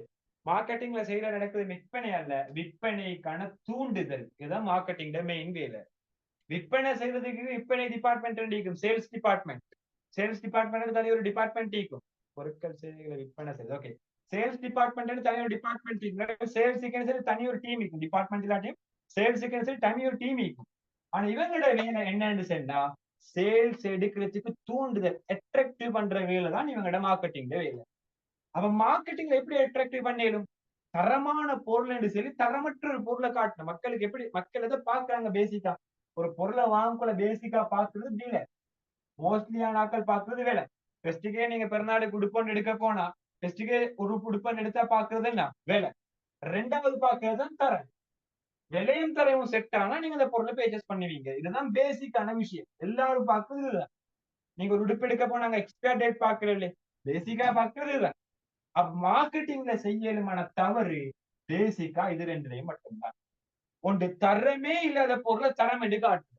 ஏன்னா ப்ரொமோட்டிவ்ல தான் இன்னைக்கு ஓன்றது செய்யலும். ப்ரொமோட்டிவ்ல தான் இன்னைக்கு ஓன்றது செய்யலும். ப்ரொமோட்டிவ் பண்றது உப்பரிங்க ப்ரொமோட்டிவ் பண்ணி விட்டேன்னு சொன்னா தரமற்ற பொருளை மக்கள் தரமான பொருளை நம்பி வாங்கிட்டு போவாங்க. சேம் டைம் பிரைஸ்லயும் களவு செய்ய இயலும். பிரைஸ்லயும் களவு செய்ய இயலும். அதாவது பெயிண்டிங் நிறுவனங்கள் எடுத்தா பெயிண்ட் பண்ற ஏசியன் பெயிண்ட் அந்த நிறுவனத்துல அல்ல, நிறுவனத்திலிருந்து வாங்கி விற்கிற விற்பனையாளர்கள் இருக்கிறாங்களே அவங்க மோஸ்ட்லியே இந்த களவுகளை செய்வாங்க. ஏசியன் பெயிண்ட் 2000 அவங்க லேபிளை மாத்தி 2500 அடிப்பாங்க. அவ மோஸ்ட்லியா ஏசியன் பெயிண்ட் விஷயம் குவாலிட்டி தெரியும். அப்ப ஆக்க நினைப்பாங்க 2500 தான் குவாலிட்டி சுட்டி 2500 தான் கம்பெனி பிரைஸ் ஆகிக்கும் வாங்கி கொண்டு வருவாங்க. ஆனா பேசிக் கம்பெனி பிரைஸ் எவ்வளவு ரியலா 2000. இவன் 500 ப்ராஃபிட்டுக்காக வேண்டி கம்பெனி பிரைஸையே மாத்துறான். அப்ப அப்படி பிரைஸ்லயும் என்ன தரமான விஷயத்தை செய்யறதுலயும் விளம்பரப்படுத்துறதுலயும் இங்க என்ன செய்யலாம்? மக்களை ஏமாத்தலாம். அது தீங்கான விஷயம், தீமையான விஷயம் செய்யலாம், நல்லது செய்யாம இருக்கலாம். இதுதான் மார்க்கெட்டிங்ல செய்யற ஒழுக்கமின்மையான செயற்பாடு. சேம் டைம் எம்ப்ளாயி அல்லது HRM ஊழியர் திணைக்களம் அல்லது மனிதவள திணைக்களம். மனிதவள திணைக்களத்துக்குள்ள என்னத்தை செய்யணும்? மனித வளம் என்று சொன்னா பேசிக்கா மனிதவள திணைக்களத்துக்கு என்னத்தை நடக்கிற பேசிக் ஐடியா ஆக சிறந்த ஊழியர்களை எடுத்து அவங்கள நிறுவனத்துல வச்சு கொண்டிருக்கும். எதுக்கு ஆக சிறந்த ஊழியர்கள் சொன்னா ஸ்ரீலங்காலிக்க ஃபேமஸான ஊழியர்களை எடுத்து பசந்துக்கு வச்சு கொண்டிருக்கிறத டார்கெட். ஆக வேலை செய்யறதுல குவாலிட்டியான எஃபெக்டிவான எம்ப்ளாயி எடுத்து எஃபெக்டிவா அந்த கம்பெனில வச்சு கொண்டிருக்கணும். தொடர்ச்சியா அவனை வச்சு பயனெடுக்கணும். அதான் HRM target, human resource management target, மனிதவள முகாமையில டார்கெட். அப்ப அந்த டார்கெட்ல என்ன பிழை ஏற்படுத்திடும்டா ஊழியருக்கு கொடுக்கக்கூடிய வேலையை நாங்க சரியா செய்யறதில்ல. சிம்பிளா ஊழியம் சொல்லி தனி சட்டம் இருக்குது. நம்மளுக்கு அடிக்கடி சொல்லிப்பேன் ஊழியம் சொல்லி தனி சட்டம், தனி ஒரு லோ இருக்குது. உங்களோட சிலபஸ்ல லோன்ற விஷயமே இல்லை. நீங்க யூனிவர்சிட்டிக்கு போனா எம்ப்ளாயி லோன் தனி ஒரு பாடம் இருக்கு. அதே நீங்க ப்ரொஃபஷனல் கோர்ஸ் செய்யறா AAT சார்ட்டர்ட் CMA ஏதாச்சும் ஒன்று செய்யறா அதுலயும் எம்ப்ளாயி லோன் சொல்லி தனி ஒரு சாப்டர் இருக்கு. அவ்வளவு இம்பார்ட்டன்ட். கட்டாயம் உங்களுக்கு தெரிஞ்சுக்கணும் இந்த ஃபீல்ட்ல போறேன். அப்ப எம்ப்ளாயி லோன் சொல்லி தனி ஒரு லோ இருக்கு. அந்த லோ இங்க பின்பற்றாம போறதுதான் மெயினான ஒழுக்கமின்மை. நான் சொன்னேன் ரூல்ஸ் அண்ட் ரெகுலேஷன் பின்பற்றாத ஒழுக்கமின்மைன்றது. அப்ப இங்க ஒழுக்கமின்மைன்னு சொல்றது எம்ப்ளாய்க்கேண்டு உருவாக்கப்பட்ட ரூல்ஸ் அண்ட் ரெகுலேஷன் நிறுவனம் பின்பற்றாம இருக்குது. சிம்பிளா ஒரு நிறுவனத்துல கிட்டத்தட்ட ஒரு கிழமை வேலை செஞ்சா 1.5 நாள் லீவ் கொடுப்போம். இதுதான் நிறுவனத்துல பேசிக் ரூல். 7 நாள் நீங்க தொடர்ச்சியா வேலைக்கு போறீங்கடா உங்களோட கம்பெனி கட்டாயம் 1.5 நாள் உங்களுக்கு லீவ் சொல்லணும். இது சட்டத்துக்கு இழிக்குது. சேம் டைம் உங்களுக்கு மேக்சிமம் வேலை செய்யமான ஒரு நாளுடைய வேலை 9 மணித்தியாலம் தான். அதுலயும் 1 ஹவர் சாப்பாடு கொடுக்கும். மேக்சிமம் வேலை 8 ஹவர், சாப்பாடுக்கு 9 ஹவர், 9 ஹவர் சாப்பாடுக்கு 1 ஹவர், மேக்சிமம் 9 ஹவருக்கு உங்க நிறுவனத்தை உங்களை வச்சு கொண்டே கேடும். அதுவும் பேசிக் ரூல். சிம்பிளா 9 ஹவரை தாண்டி நீங்க வேலை செய்வீங்கடா அது ஓட்டி ஓவர் டைம்ல கணக்கெடுக்கும். கணக்கெடுத்தா உங்களுக்கு மினிமம் 1.5 பங்கு சம்பளம் கொடுக்கணும். பேசிக் சம்பளம் நீங்க ஓட்டி இல்லாம சும்மா வேலை செஞ்சா ஒரு நாளைக்கு 1000 ரூபாய் தாருங்களே. நீங்க ஓட்டி வேலை செஞ்சா ஒரு நாளைக்கு வேலை செஞ்சா 1500 ரூபாய், ஓட்டிக்கு மட்டும் 1500 ரூபாய் கொடுக்கும். இதுதான் பேசிக் ரூல். அப்ப இந்த ரூலை கூட சம்டைம் சில கம்பெனிகள் பின்பற்றாம முக்கியமான விஷயம் தான் கர்ப்பிணியை விட பெண்களோட பக்கத்துல மோஸ்டா நீங்க நெட்ல சர்ச் பண்ணி பாருங்க. பெண்களோட பக்கத்துல செய்யக்கூடிய ஒழுக்கமின்மை நிறுவனத்தான் மெயினான விஷயம் தான் இங்க கர்ப்பிணி இடைவேளை கொடுக்கப்படுறது. கர்ப்பிணி இடைவேளைன்னு சொன்னா முக்கியமா 2 இடைவேளைக்கு சிம்பிளா. ஒன்று, கர்ப்பம் நடக்கிறதுக்கு பின்னால 40 நாள் லீவ் எடுக்கணும். கர்ப்பம் நடக்கிறதுக்கு முன்னால 50 நாள் லீவ் எடுக்கணும். டோட்டலா அவங்களுக்கு கொடுக்கிற லீவ் நாள் எவ்வளவு? 90 நாள். 90 நாள் தான் மேக்சிமம் லீவ் கொடுக்கணும். இந்த 90 நாள் உங்களோட ஃபெசிலிட்டிக்கு ஏத்த மாதிரி எடுத்துக்கொள்ளணும். நீங்க 3 மாசத்துக்கு முன்னால, அதாவது கர்ப்பிணி தடுக்கிறதுக்கு முன்னால 3 மாசத்துக்கு முன்னால நீங்க லீவ் எடுத்தா கர்ப்பம் தெரிஞ்சதுக்கு பின்னால உங்களுக்கு லீவ் எடுக்கலாம். அப்ப உங்களோட மேனேஜ்மெண்ட்டை வச்சு உங்களுக்கு லீவ் எடுத்துக்கொள்ளிடும். 40-50 நாள முன்னுக்கோ பின்னுக்கோன்னு சொல்லி உங்களுக்கு பிளெக்சிபிள் ஆன முறையில உங்களுக்கு எடுத்துக்கொள்ளிடும். அவன் பேசிக்கலாக குறைய 90 நாள் லீவ் கொடுக்கணும். எதோட? சம்பளத்தோடு. 90 நாள் நீங்க லீவ், ஆனா உங்களுக்கு என்ன சம்பளம் 3 மாசத்துல விழுந்திருக்கும். சேம் டைம் 90 நாளையும் விட நீங்க கூட லீவ் தேவைப்படுறா உங்களுக்கு லீவ்ல உங்களை டெர்மினேட் பண்ணிடலாம். நிறுவனத்துக்கு விலக்கலாம். சில நிறுவனத்துக்கு விலக்கக்கூடிய சந்தர்ப்பம் வந்தா விலக்குவாங்க. ஆனா உங்களுக்கு சம்பளம் இல்லை. சில நல்ல ஒரு எம்ப்ளாய், நல்ல ஒரு கடைக்காரன் சொன்னா உங்களுக்கு சம்பளத்தோட லீவ் சொல்லுவாங்க எக்ஸ்ட்ரா. பேசிக் சட்டத்துக்கு அது இல்லை. அவன் 90 நாள் வரைக்கும் சம்பளத்தோட லீவ் கொடுக்கணும். அப்ப இந்த ரூல் தான் இங்க மெயினாவே பின்பற்றப்படுறது இல்லை. சேம் டைம் லேடிஸ் என்று சொன்னாவே அவங்களுக்கு பாலியல் துஷ்பிரயோகங்கள் மோஸ்ட்லியான இடத்துக்கு இன்றைக்கு நடக்கிற, அது சின்ன ஃபேம்ஸ் அல்ல. நீங்க சின்ன ஒரு இன்ஸ்டிடியூட்ல கிளாஸுக்கு போனாலும் அதை எங்களுக்கு பாக்கலாம். ஏன்னா மோஸ்ட்லியான செய்திகளை பாருங்க. ஸ்கூல் பிள்ளை ஒண்ட இப்படி சேரோடு தப்பான முறை நடந்திருக்கிறாரு சொல்லி நிறைய நியூஸ்ல புதுசா அறிமுகப்படுத்தப்பட்ட. அப்ப அப்படி எல்லாம் இங்க நடக்கலாம். ஸ்கூலும் ஒரு வணிகம் தான். அப்ப வணிகத்துல அவங்க இருக்கக்கூடிய மேல் ஆக்களால இந்த கீழ் எம்ப்ளாய்க்கு, பெண்களுக்கு இந்த பாலியல் துஷ்பிரயோகங்கள் ஏற்படுத்தப்படும். இதுவும் அவங்களோட உரிமை மீறலை கீழால, அது நிறுவனம் செய்யக்கூடிய செயற்பாடு கீழால எங்களுக்கு போடுது. இது வந்து பேசிக். இது ரெண்டும் வந்து கேர்ள்ஸுக்கு நடக்கக்கூடிய மெயினான தீங்கான செயற்பாடு. இந்த விஷயம் வந்து பாய்ஸுக்கு இல்லை. அப்ப இங்க மெயினா நடக்கிறது இந்த 2 செயற்பாடு தான். அதுலயும் இந்த லீவ் என்ற விஷயத்தை விட இந்த பாலியல் துஷ்பிரயோகம் விஷயம் தான் ஸ்ரீலங்கால எடுத்தா 80% மேல நடக்கிற செயற்பாடு. அந்நிய கால அறிக்கைப்படி 80% மேல இந்த செயற்பாடு நடந்து கொண்டிருக்கிறது. சின்ன சின்ன துன்புறுத்தல்கள், டச் பண்றதா ஐக்கியம் இல்லாட்டி வேற எல்லா விஷயமும் 80க்கு மேல இன்றைக்கு நடந்து கொண்டிருக்கிறது. ஸ்ரீலங்கால 100 வணிகத்தை எடுத்தா 80 வணிகம் இந்த துஷ்பிரயோகத்துக்குள்ள ஈடுபட்டிருக்கிறாங்க. அப்ப அப்படி அந்த அளவுக்கு இன்றைக்கு ஒழுக்கமின்மை நடக்கிற பொசிஷன் தான் employee position. Same time production, இதுவும் மார்க்கெட்டிங்கோட ரிலேட்டிவ். 4வது திணைக்களம் தான் ப்ரொடக்ஷன், இதுவும் மார்க்கெட்டிங்கோட ரிலேட்டிவ். தரமற்ற ப்ராடக்ட் தரமான ப்ராடக்டா உற்பத்தி செஞ்சு கொடுக்குறது. சம்டைம் இந்த சில ப்ராடக்ட் எக்ஸ்பயர் டேட் பார்த்து தானே எடுக்கிறீங்க மோஸ்ட்லியா. ஆனா எக்ஸ்பயர் டேட்ன்றது என்ன? அவன் அடிச்ச டேட், வேற ஒண்ணுமே இல்லை. நீங்க ஒரு மாவு பேக்கெட் எடுக்கிறீங்க, அவளாடி மாவு டின்னு எடுக்கிறீங்க. இங்க மாவு டின்ல எக்ஸ்பயர் டேட் ஒட்டி வச்சிருக்கிறேன். அவனுக்கு என்ன செய்யணும்? ஒட்டின ஸ்டிக்கரை கழட்டி இன்னொரு ஸ்டிக்கரை அவனுக்கு புட் பண்ணிடும், பிரச்சனையே இல்லை. அப்ப எக்ஸ்பயர்டான பொருளை இன்னும் டைமிக்குன்னு சொல்லி தண்ட ப்ராஃபிட்டுக்காக விற்பனை செய்யறான். இது ப்ரொடக்ஷன்ல நடக்குது. சேம் டைம் கலப்படம் செய்யறது. நான் சொன்ன பப்பாளி கொட்டையை வச்சு என்ன மொழுகு கொட்டைன்னு சொல்லி ப்ரொமோட் பண்றது.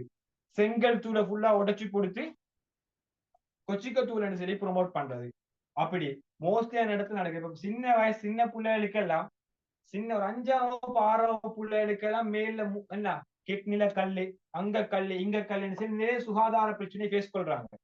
அப்ப அதுக்கு பேசிக் ஐடியா, எங்கேயும் இது கல்லு வாரண்டா இவன் கொச்சிக்கத்தூள்ல போட்ட அந்த என்ன செங்கல் தூள கல்லுதான். அப்படி சின்ன கல்லுகளால சின்ன நிறுவனம் செய்யற துஷ்பிரயோகத்தால இன்றைக்கு அந்த நிறுவனமும் பாதிக்கப்படுற, நாங்களும் பாதிக்கப்படுற, நுகர்வோர் சேம் டைம் சமூகமும் பாதிக்கப்படுற.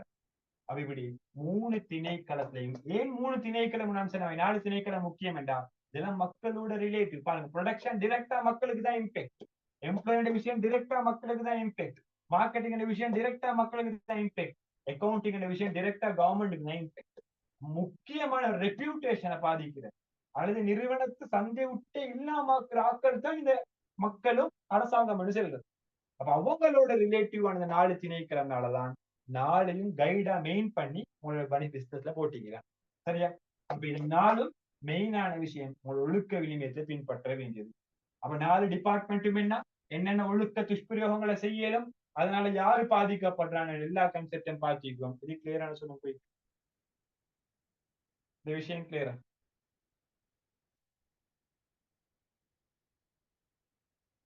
ஓகே, எனக்கு நீங்க டவுட்டிங்கா என்ன செய்யுங்க, மைக் அன்மியூட் பண்ணி சொல்லுங்க. நான் டவுட்டி கிளியரானு கேட்டா தனித்தனியா கேட்கறதுல எனக்கு ஒரு 10 நிமிஷம் போகும். அதனால டவுட்டிங்கா நான் கிளியரானு கேட்கறது ஓவராலா தான் சரியா, தனித்தனியா கேட்டாலும் மோஸ்ட்லி கிளியரானு கேட்கறது ஓவராலா. ஒருத்தர் 2 பேர் கிளியர் சொல்ல போல எனக்கு டைம் போகுது. எல்லாத்துலயும் தனித்தனியா பேர் சொல்லி கொண்டிருக்க போல நீங்க டவுட்டிங்கா மைக் அன்மியூட் பண்ணி சொல்லுங்க. ஓகே, அடுத்த கான்செப்ட் இப்ப நிறுவனம் என்று சொல்லி, இப்ப நிறுவனத்துல மோஸ்ட்லி நாட்களை பாருங்க, இல்ல யாரு தப்பு செய்யுது அதுதான் பார்க்கணும். யாரு தப்பு செய்யறான்? சம்டைம் உரிமையாளருக்கு எந்த சாப்டருமே தெரியாம சிம்பிளா வைங்க. நிறுவனத்துக்குள்ள ஸ்கூல்ல அந்த சேரால சயின்ஸ் படிச்சு கொடுக்குற சேரால அந்த டான்ஸ் பழகின அந்த பிள்ளைக்கு, அந்த பாடசாலை கிளாஸ் போன பிள்ளைக்கு பாலியல் துஷ்பிரயோகம் நடக்கிறது அந்த பிரின்சிபலுக்கு தெரியாம கேளு, ஸ்கூல் ஓனருக்கு தெரியாம கேளு, ஸ்கூல்ல நடத்துற உரிமையாளருக்கு தெரியாம கேளு, அதுல முகாமையாளருக்கு தெரியாம கேளு. ஆனா இப்படி இம்பெக்ட் ஃபேஸ் பண்ணி கொண்டு தாண்டிக்கிறாங்க. அதே மாதிரி தான் சீனியர் எம்ப்ளாயியால ஜூனியர் எம்ப்ளாய்க்கு இப்படி பாதிப்பு வரையிடும். ஆனா இந்த கான்செப்ட் யாருக்கு தெரியா? மேனேஜருக்கு தெரியா. இந்த கான்செப்ட் யாருக்கு தெரியா? உரிமையாளருக்கு தெரியா. ஆனா இந்த கான்செப்ட் பொதுமக்களுக்கு போகல. யாருடைய பேருக்கு ஃபெஸ்டுக்கு பனிஷ்மெண்ட் வார, யாருடைய பேருடைய ஃபெஸ்டுக்கு யாருடைய நன்மதிப்பு உடையிற அவண்ட கம்பெனியா அப்ப அப்படிதான் இருக்கும் சொல்லி டிரெக்டா ஓனருடைய பேருக்கு தான் வார, அதாவது டிரெக்டா மேனேஜருடைய பேருக்கு தான் வார. சம்பந்தமே இல்ல, சம்பந்தமே இல்லாதவங்களுக்கு ஏச்சு கூடும். சம்பந்தமே இல்லாதவங்களுக்கு தான் டிரெக்டான பாதிப்பு கூட. அப்ப இவங்க என்ன செய்யும்? இந்த விஷயம் நடக்கப்படாதுண்டா இதுக்கு என்று சொல்லி தனியோட ஒழுக்க கோவை உருவாக்கும்.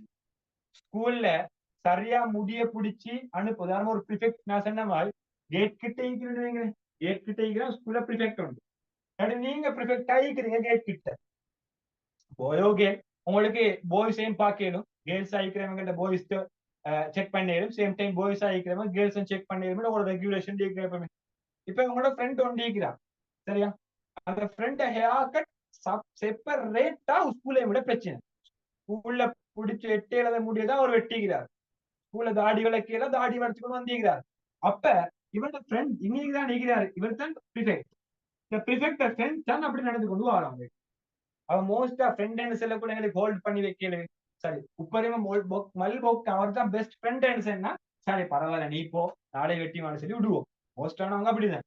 அப்படி விட்டா இவன் செஞ்ச வேலை, ஆனா இவர் சமூகத்துக்கு இதே ஸ்டைலோட இதே பிரச்சனையோட ஏதாவது ட்ரக் யூஸ் பண்ணுவீங்க, ஹேர் ஸ்டைல ட்ரக் யூஸ் பண்ணுவீங்க. ப்ரிஃபெக்ட் நேரா கண்ணால கண்டாரு தன் பெஸ்ட் ஃப்ரெண்ட் ட்ரக் யூஸ் பண்றது. இப்ப இதர் வைத்தி ஒரு போட்டு கொடுக்கல பிரின்சிபல்கிட்ட மேலதிகாட்ட போய் செல்லலாட்டி இதே ட்ரக் யூசர் சமூகத்துக்கு போனா பெரிய ஒரு ட்ரக் யூசரா மாறுவாரு. அவர் பெரிய ஒரு ட்ரக் யூசரா மாறினா டிரெக்ட்லியா யாருக்கு ஏச்சி போடும்? அந்த ஸ்கூல்ல படிச்சோம் அந்த பிரின்சிபல் சரியாயினும் அந்த பொடியன் சரியாயின்னு டிரெக்டா பிரின்சிபலுக்கு தான் ஏச்சி, டிரெக்டா டீச்சர்ஸ் மேலுக்கு தான் ஏச்சி. ஏன்னா யார் டப்பில ஒரு ஜஸ்ட் எம்ப்ளாயி டப்பில, ஜஸ்ட் ஒரு ஊழியன் டப்பில, அந்த ஊழியன் டப்பிலையால தான் மொத்த நிறுவனத்து ரெப்யூட்டேஷன் நன்மதி முடிஞ்சு போற. அப்ப இவங்க இதுக்கேன்னு சரி தனி ஒரு ஒழுக்க கோவை வந்து உருவாக்கணும். என்னோட ஸ்கூலுக்கு தனி ஒரு ஒழுக்க கோவை இருக்குது. அதாவது ஒரு ஆண்ட தலசண்ட ஃபோல்டு எடுத்தா 14 ஃபோல்டு ஈக்கணும், கிட்டத்தட்ட 14 ஃபோல்டு அது உங்களுக்கு 2 கலபோடு இருக்கும். அப்ப அந்த அளவுக்கு ஃபோல்டு ஈக்கணும் சொல்லி தனி ஒரு ஒழுக்க கோவை என்னோட ஸ்கூலுக்கு ஈக்குது. சரி 15 சொல்லி. அப்ப அப்படி தனி ஒழுக்க கோவை ஒவ்வொரு ஸ்கூல்லையும் ஈக்கும். தனி ஒழுக்க கோவை ஒவ்வொரு நிறுவனத்துக்கும் ஈக்கணும். நீ ப்ரொடக்ஷன் மேனேஜர் ஆகிருந்தா இதை தனி பண்ணணும். உனக்கு வேற வேலைலாம் அங்க இல்ல, இதுதான் இந்த ஷெட்யூல் டைமுக்குள்ள உங்களோட வேலையை முடிச்சோணும். உனக்கு ஜூனியரா வாரவங்களை உங்களோட என்ன உறவினரா உங்களுக்கு பார்க்கலாம். உங்களுக்கு ஜூனியரா வாரன்னு சொன்னா ஒரு உங்களோட வேலையை படிச்சு கொடுக்க மட்டும்தான் வேலை தவிர வேற வேலை ஒன்றும் செய்யலான்னு சொல்லி ஸ்ட்ரிக்ட் ரூல்ஸ் அண்ட் ரெகுலேஷன் போடணும். அதுதான் நாங்க சொல்லுவோம் ஒழுக்க கோவை. அந்த ஒழுக்க கோவை போடக்கொள்ள என்னோட எம்ப்ளாய கன்சிடர் பண்ணணும். யார் எம்ப்ளாயி, அவன் என்ன வேலையை செய்யறான், என்னத்தால நாங்க ரூல்ஸ் அண்ட் ரெகுலேஷன் போடுறோம். இவன் செஞ்ச வேலைக்கு தான் நிறுவனத்தை பாதிப்படைகிற. அப்ப இவனுக்கு ஏற்ற ரூல்ஸ் அண்ட் ரெகுலேஷன் போடணும். அப்ப கட்டாயம் அந்த ரூல்ஸ் அண்ட் ரெகுலேஷன் போடக்கொள்ள நாங்க எங்களோட ஊழியனை பார்க்கணும். சேம் டைம் அந்த ரூல்ஸ் அண்ட் ரெகுலேஷனால யாருக்கு நன்மை போற? வாடிக்கையாளருக்கு தான் மோஸ்டா நன்மை போற. அப்ப அவரையும் பார்க்கணும், அவருக்கு எப்படி நன்மை போகும். நான் ரூல்ஸ் அண்ட் ரெகுலேஷன் மாற்றி போட்டா தீமை போகுமான விஷயத்தையும் கன்சிடர் பண்ணணும். இப்ப வாடிக்கையாளரையும் பார்க்கணும். சேம் டைம் நிறுவனத்தை கூடிய உரிமையாளரையும் பார்க்கணும். எல்லாத்தையும் பார்த்து நிறுவனத்துக்கு உரிமையாளரையும் பார்க்கணும். அதே மாதிரி நாங்க ரூல்ஸ் அண்ட் ரெகுலேஷன் போடக்கொள்ள ஆக இம்பாக்டான விஷயம் தான் எங்களோட போட்டியாளர். என்னோட போட்டியாளரோட மெயின் டார்கெட் எங்களை எப்பண்டா புடிச்சாட்டு நினைப்பேன். உங்களோட யோசிச்சு பாருங்க, உங்களோட படிக்கிறவங்க நீங்க எல்லாம் 100க்கு 100, உங்களோட ஃப்ரெண்ட் ஒருத்தர் எல்லாம் 90 எடுக்கிறார், உங்களை லீட் பண்ண நினைக்கும் மேலாட்டி சூனியம் கொண்டாச்சு வச்சிருவான். அப்படித்தான் போட்டியாளர் எழுதுறது. போட்டியாளர் மெயின் டார்கெட் நீ கீழே போகணும், நான் மேல வரும்.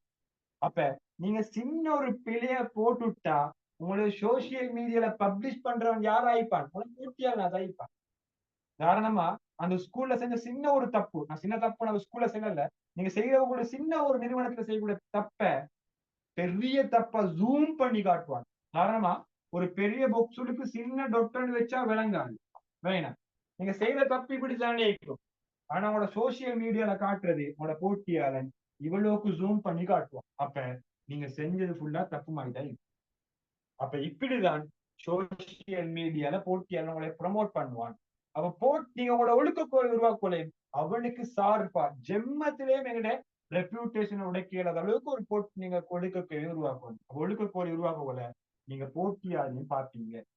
சேம் டைம் சில ஒழுக்க கோவைகளை பின்பற்ற கொல அது நிறுவன கலாச்சாரத்துக்கு ஏற்றமானதான்னு பார்ப்போம். நிறுவனத்துக்கேன்னு ஒரு கலாச்சாரமே, உங்களோட ஸ்கூல்ஸ்க்கேன்னு ஒரு கலாச்சாரமே, உங்களோட ஸ்கூல்ஸுக்கேன்னு சில ஒரு இது. அதாவது மோஸ்ட்லியா ஸ்ரீலங்கால ஸ்கூல்ஸ் 3 வகையான ஸ்கூல்ஸ் தான் இருக்கும். ஒன்று தமிழ் ஸ்கூல் செய்யும், முஸ்லீம் ஸ்கூல் செய்யும், அதே மாதிரி சிங்கள ஸ்கூல் செய்யும். அதே மாதிரி பிரைவேட் ஸ்கூல் எடுத்தா கிறிஸ்டியன் ஸ்கூல் இருக்கும். அப்ப அவங்களோட ப்ரொசீஜர் உண்டு. அந்த ப்ரொசீஜருக்கு நடைமுறை பொருத்தம் ஆயிக்கும். சிம்பிளா சொல்ல போனா என்னோட ஸ்கூல்ல 4 பெருநாள், அப்படியே முஸ்லீம்ஸ் 4 பெருநாள், நாளைக்கு மறதினா அஜி பெருநாள் வரும்.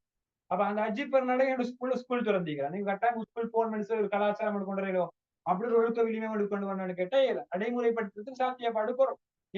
ஸ்கூல் போட்டா எவனும் வர மாட்டேன் பெருநாள். ஸ்கூல் போட்டா எவனும் பெருநாளுக்கு வர மாட்டேன். அப்ப உங்களோட ரூல்ஸ் அண்ட் ரெகுலேஷன் நீங்க போடுறீங்க கம்பல்சரியா வரணும்னு சொல்லி. அப்ப அந்த இடத்துல நடைமுறைப்படுத்திடுமா ஏலாம். அப்ப நீங்க மெயினா பார்க்கணும் நடைமுறைப்படுத்திடுமான்னு பார்க்கணும். சேம் டைம் உங்களோட சமூக அல்லது நிறுவன கலாச்சாரத்தையும் பார்க்கணும். அப்ப இப்படி எல்லாத்தையும் பார்த்துதான் நிறுவனத்துக்கு தனியொரு ஒழுக்கக்கோவை உருவாக்கும். அப்படி நீங்க தனியொரு ஒழுக்கக்கோவை சரியான ஒழுக்கக்கோவை உருவாக்கலாட்டி நீங்க பின்பற்ற ஒழுக்கக்கோவை சக்சஸ்ஃபுல்லா நடக்காது. எதிர்பார்த்து உங்களால வரையலாம். நீங்க எதிர்பார்த்த தீமையை தடுக்கிற விஷயம் உங்களால செஞ்சு கொள்ளையலாம். நன்மையை செய்கிற விஷயம் உங்களால செஞ்சு கொள்ளையலாம். நன்மையை செய்யற தீமையை தடுக்கிற விஷயம் செய்யணும் வேண்டாம். இது எல்லாத்தையும் போக்கஸ் பண்ணி ஒரு பிளெக்சிபிளான டார்கெட்டை சக்சஸ் பண்ணேலுமான ஒழுக்கக்கோவை ஆயிக்கும். அப்ப அந்த டார்கெட்டை சக்சஸ் பண்ணக்கூடிய ஒழுக்கக்கோவைக்கு ஸ்பெஷலிஸ்டான சில பண்புகளுக்கும் உண்டு. கிரயம் குறைவாய்க்கும். அந்த ஒழுக்கக்கோவை பின்பற்றதாக இருக்கும், ஒழுக்கக்கோவையை செய்யறதுக்கும் எல்லாத்துக்கும் கிரயமும் குறவு. சேம் டைம் அதை நடைமுறைப்படுத்துறதுக்கான காலமும் குறவு. அது எப்பயுமே வினைத்திறனானதாயிக்கும். சேம் டைம் அது நடைமுறைக்கு பொருத்தமானதாயிக்கும். அப்ப இது ஒரு எஃபெக்டிவான விஷயம். எஃபெக்டிவ் வினைத்திறனான அல்லது விளைத்திறனான ஒழுக்கக்கோ வேண்டாம். இந்த 4 பண்பும் கட்டாயம். அப்ப நீங்க ஒழுக்கக்கோ வேண்டாம் உருவாக்க எல்லா விஷயத்தையும் பார்க்கணும். அப்படி பார்த்துட்டு உங்களோட எஃபெக்டிவானதா இருந்தா இந்த 4 பெனிஃபிட்டும் உங்களுக்கு கிடைக்கும். சிம்பிளா அவன் மெயின் பெனிஃபிட் இது. இந்த 4 பெனிஃபிட்டும் உங்களுக்கு ஒழுக்கக்கோவை சரியானதா இருந்தா கிடைக்கும். அப்படிதான் சிம்பிளான ஐடியா ஒழுக்கக்கோ வேண்டிய விஷயம். அப்ப இன்னைக்கு ஒழுக்கம் என்றா என்ன, அது எப்படின்னு கன்செப்ட் உருவாக ஒழுக்கம் என்ற விஷயத்தை நாங்க எப்படி கன்சிடர் பண்றோம், சேம் டைம் ஒழுக்கம் என்ற விஷயத்தை நாங்க எப்படி உருவாக்குறோம், அதே மாதிரி அது நிறுவனத்துக்குள்ள எப்படி செயற்படுது, பாடசாலை எப்படி செயற்படுது, லைஃப்ல எப்படி செயற்படுது, பின்பற்றாட்டு யாருக்கு பிரச்சனை, சேம் டைம் எந்தெந்த திணைக்களங்கள் பின்பற்றோம், ஏன் அந்த திணைக்களங்களை மட்டும் போக்கஸ் பண்றான், அந்த திணைக்களங்களை செய்யக்கூடிய பிழையான விஷயம் என்னென்ன சரியான விஷயம் செய்யணும், அதே ஒழுக்கக்கோ வேண்டிய விஷயம் ஏன் உருவாக்கணும், யார் ஏன் ஒழுக்கக்கோளை உருவாக்கணும். மெயினா ஒழுக்கக்கோ உருவாக்குறதுக்கான ரீசனே யாரோ ஒரு செஞ்ச தப்புக்கு யாரோ ஒருத்தர் தீமாடைகிறான். அதான் மெயினான டார்கெட். ஊழியன் செஞ்ச தப்புக்கு நிறுவன ரெப்யூட்டேஷன் பாதிக்கப்படுது. அவ சிம்பிள் அவனை நிறுவனத்தை விட்டு வெளிவிட்டா, அவனை நிறுவனத்தை விட்டு விலக்கி விட்டா எந்த பிரச்சனையும் இல்லை. அவ நிறுவனத்துக்கு அந்த விஷயம் தெரியாட்டி இவன் செய்யற தப்புக்கு நிறுவனத்துக்கு பாதிப்பு. காரணம் அந்த சேர் பாலிய துஷ்பிரயோஜன புள்ளியை ஈடுபடுத்தினதால இப்ப யாராச்சும் ஒரு பொம்பளை பிள்ளைய அந்த ஸ்கூல்ல போயிட்டு நம்பி விடுவாங்களா? இல்ல. செஞ்ச ஒருத்தர் டெப்பில மொத்த ஸ்கூலோட ரெப்யூட்டேஷனும் இல்லை. அந்த ஸ்கூல் 100 பேர் படிச்சு கொடுத்து 99 பேரை 100 பேரை நைனையாக்கி வெளியீடு செஞ்சாலும் நீங்க 100 பேர் படிச்சா 100 பேரும் டொப்பான யூனிவர்சிட்டிக்கு அனுப்புற ஸ்கூலாக இருந்தாலும் கூட இன்னொரு தப்பு செஞ்சா முழு ரெப்யூட்டேஷனோட பேசுறோம். அப்ப இதுக்குத்தான் ஸ்ட்ராங்கான ஒரு ஒழுக்க கோவை தேவை. அந்த ஒழுக்க கோவைகளுக்கு என்னென்ன விஷயம் உள்ளடக்கணும்? எஃபெக்டிவான ஒழுக்க கோவையாக இருந்தா என்னென்ன பெனிஃபிட் இந்த விஷயத்தை பார்த்துக்கோ. இது கிளியரா? சொல்லுங்க.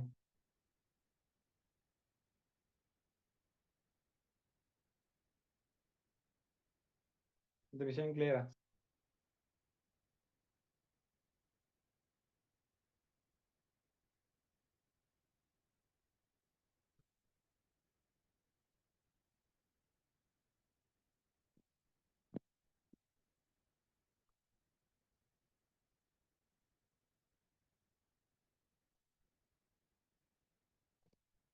ஓகே. திருப்பி நான் தனித்தனியா பேர் சொல்லல. கிளியரான்னு கேட்டா கிளியர் இல்லாட்டி கிளியர் இல்லைன்னு, கிளியர் சொன்னா கிளியர் குயிக் எல்லாரும்.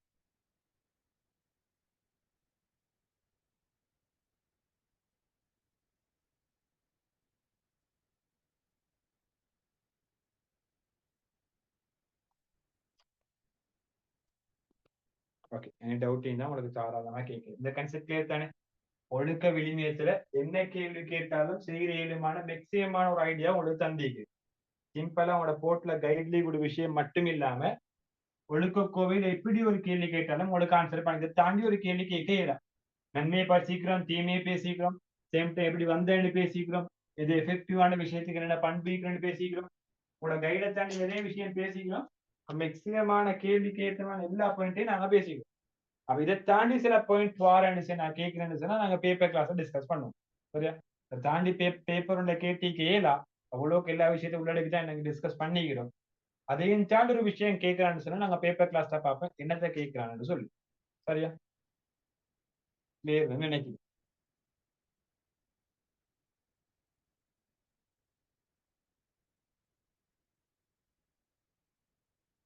அடுத்தது முக்கியமான தலைப்பு நிலை பேரான அபிவிருத்தி. நிலை பேரான அபிவிருத்தி, சஸ்டைனபிள் டெவலப்மெண்ட். சஸ்டைனபிள் டெவலப்மெண்ட், நிலை பேரான அபிவிருத்தி. சரியா?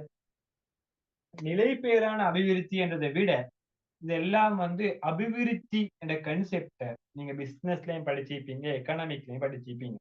அபிவிருத்தின்னா என்னன்னு அப்ப சிம்பிளா சொல்லுங்க. நிலை பேரான அபிவிருத்தின்னு நாங்க பார்ப்போம், பேசுவோம். அபிவிருத்தின்னா என்ன?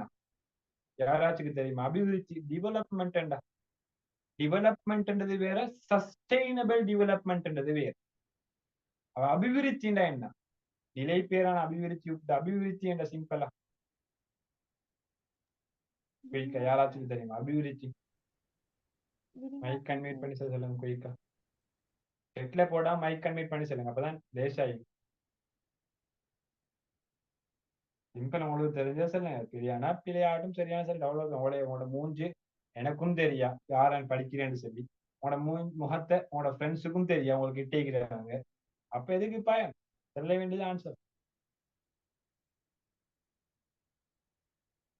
குயிக். நீங்க செல்லும் வரைக்கும் நானும் இப்படியே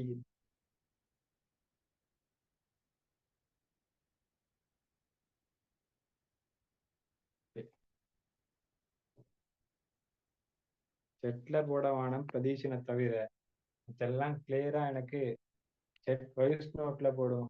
இல்லை செட் பார்க்க கஷ்டம். ஜூம்ல புதுசா அப்டேட் போட்டிக்கிறோம்.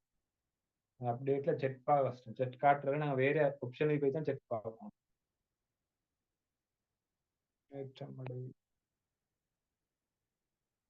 குயிக் மத்தவங்க ஓகே. சலாமியா ஓகே. செட்ல போட மத்தவங்க வாய்ஸ் நோட்ல போடும் குயிக்கா.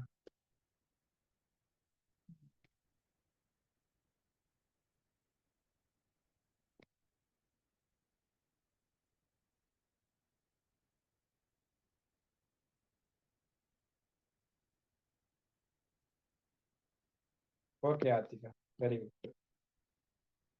ஃபாஸ்ட்ல இருந்து சலாமியா ஓகே, வெரி குட். பாஸ்ட்ல இருந்த விட ப்ரெசண்ட்டை ஃபியூச்சரை இம்ப்ரூவ் பண்ணிக்க. ஓகே, நீங்க எவ்வளோக்கு எவ்வளோ ஆன்சர் பண்றோம் அவ்வளவுதான் உங்களுக்கு பெனிஃபிட். இது எனக்கு பெனிஃபிட் அல்ல, நீங்க ஆன்சர் பண்றதால. பாப்போம் இத்தனை ஆன்சர் வந்தீங்க. ஓகே, வந்தீங்க ஆன்சர் எல்லாத்தையும் நான் பார்த்தேன். அப்ப சிம்பிளா உங்களோட ஐடியாவும் அப்படித்தான். அபிவிருத்தின்னு சொன்னா ஈக்கிறதை விட கொஞ்சம் நல்லா ஈக்கிறது, அதுதான் நாங்க அபிவிருத்தின்னு சொல்லுவோம். ஏன்னா ஈக்கிறதை விட நல்லா ஈக்கிறது, அதுக்கு நாங்க அபிவிருத்தின்னு சொல்றதை விட அதுக்கு நாங்க சொல்லுவோம் இம்ப்ரூவ். இம்ப்ரூவ்னு சொன்னா என்ன, வளர்ச்சி. சிம்பிளா ஈக்கிறதை விட நல்லா ஈக்குது. 90 மார்க்ஸ் போன பையன் எடுத்தேன், இந்த பையன் 95 எடுக்கிறது, இதுக்கு நாங்க சொல்லுவோம் இம்ப்ரூவ்மெண்ட், வளர்ச்சி என்று சொல்லுவோம். ஆனா அபிவிருத்தின்னு சொன்னா சேம் வளர்ச்சி டிரெக்ட்லியா எப்பயுமே சஸ்டைனபிளா அல்லது நிலை ஸ்டேபிள் ஆயிக்கணும். சஸ்டைனபிள் விட ஸ்டேபிள் ஆயிக்கணும், நிலையானதா ஆயிக்கணும், பிக்ஸ்டா ஆயிக்கணும். 95 இந்த பையன் எடுத்துட்டு அடுத்த டைம்ல 40, இதுக்கு நாங்க அபிவிருத்தின்னு சொல்றோம்ல. அபிவிருத்தின்னு சொன்னா அதே இம்ப்ரூவ்மெண்ட் எப்பயுமே ஈக்கணும், இதுல நாங்க சொல்லுவோம் அபிவிருத்தின்னு சொல்லுவோம். அப்ப இங்க நிலை பேரான வளர்ச்சின்னு தலைப்பை பேசல. வளர்ச்சினா என்ன, ஒரு டைம் இம்ப்ரூவ் ஆகி நான் சொல்லுவோம் வளர்ச்சி, அவ்வளவுதான். இது ஒரு கோடி கீழண்டா இப்படி பேச்சுக்கொண்டு நீங்க இப்படி பேச்சு, இதுக்கு வளர்ச்சி. அடுத்த போய் இப்படி ஆயிக்கிறீங்க, அதை கணக்கு எடுக்கல, நீங்க ஒரு டிப்ஸ் வளர்ச்சி அழைச்சிக்கிறீங்க. ஆனா அபிவிருத்தின்னு சொன்னா இப்படி உங்களோட போனா இப்படியே பேச்சு கொண்டே இருக்கணும், அபிவிருத்தின்னு சொல்றேன். அப்ப ஏன் நிலை பேரான வளர்ச்சின்னு பேசிக்கலாம் தானே, ஏன் நிலை பேரான அபிவிருத்தின்னு பேசிக்கிறான்டா, இது அபிவிருத்தின விஷயம் நிலையானது, எப்பயுமே ஸ்டேபிள். அது நிலையானது, இந்த காலம் மட்டுமில்ல எவ்வளவு காலம் போனாலும் நிலையானது. அப்ப நிலை பேரான அபிவிருத்தின்னு சொன்னா நிலையான அதே வளர்ச்சி இந்த காலத்துல மட்டும் இல்ல, 7 பரம்பரை போனாலும் 7 பரம்பரைக்கும் இதே வளர்ச்சி இருக்கணும். அதுதான் நிலை பேரான அபிவிருத்தி. வேணாம் 7 பரம்பரையில எத்தனை பரம்பரை வந்தாலும் அத்தனை பேச்சுக்கும் இம்ப்ரூவ்மெண்ட் ஈக்கணும், அத்தனை பேச்சுக்கும் முன்னேற்றம் ஈக்கணும். இதுக்குதான் நாங்க சொல்லுவோம் நிலை பேரான அபிவிருத்தி.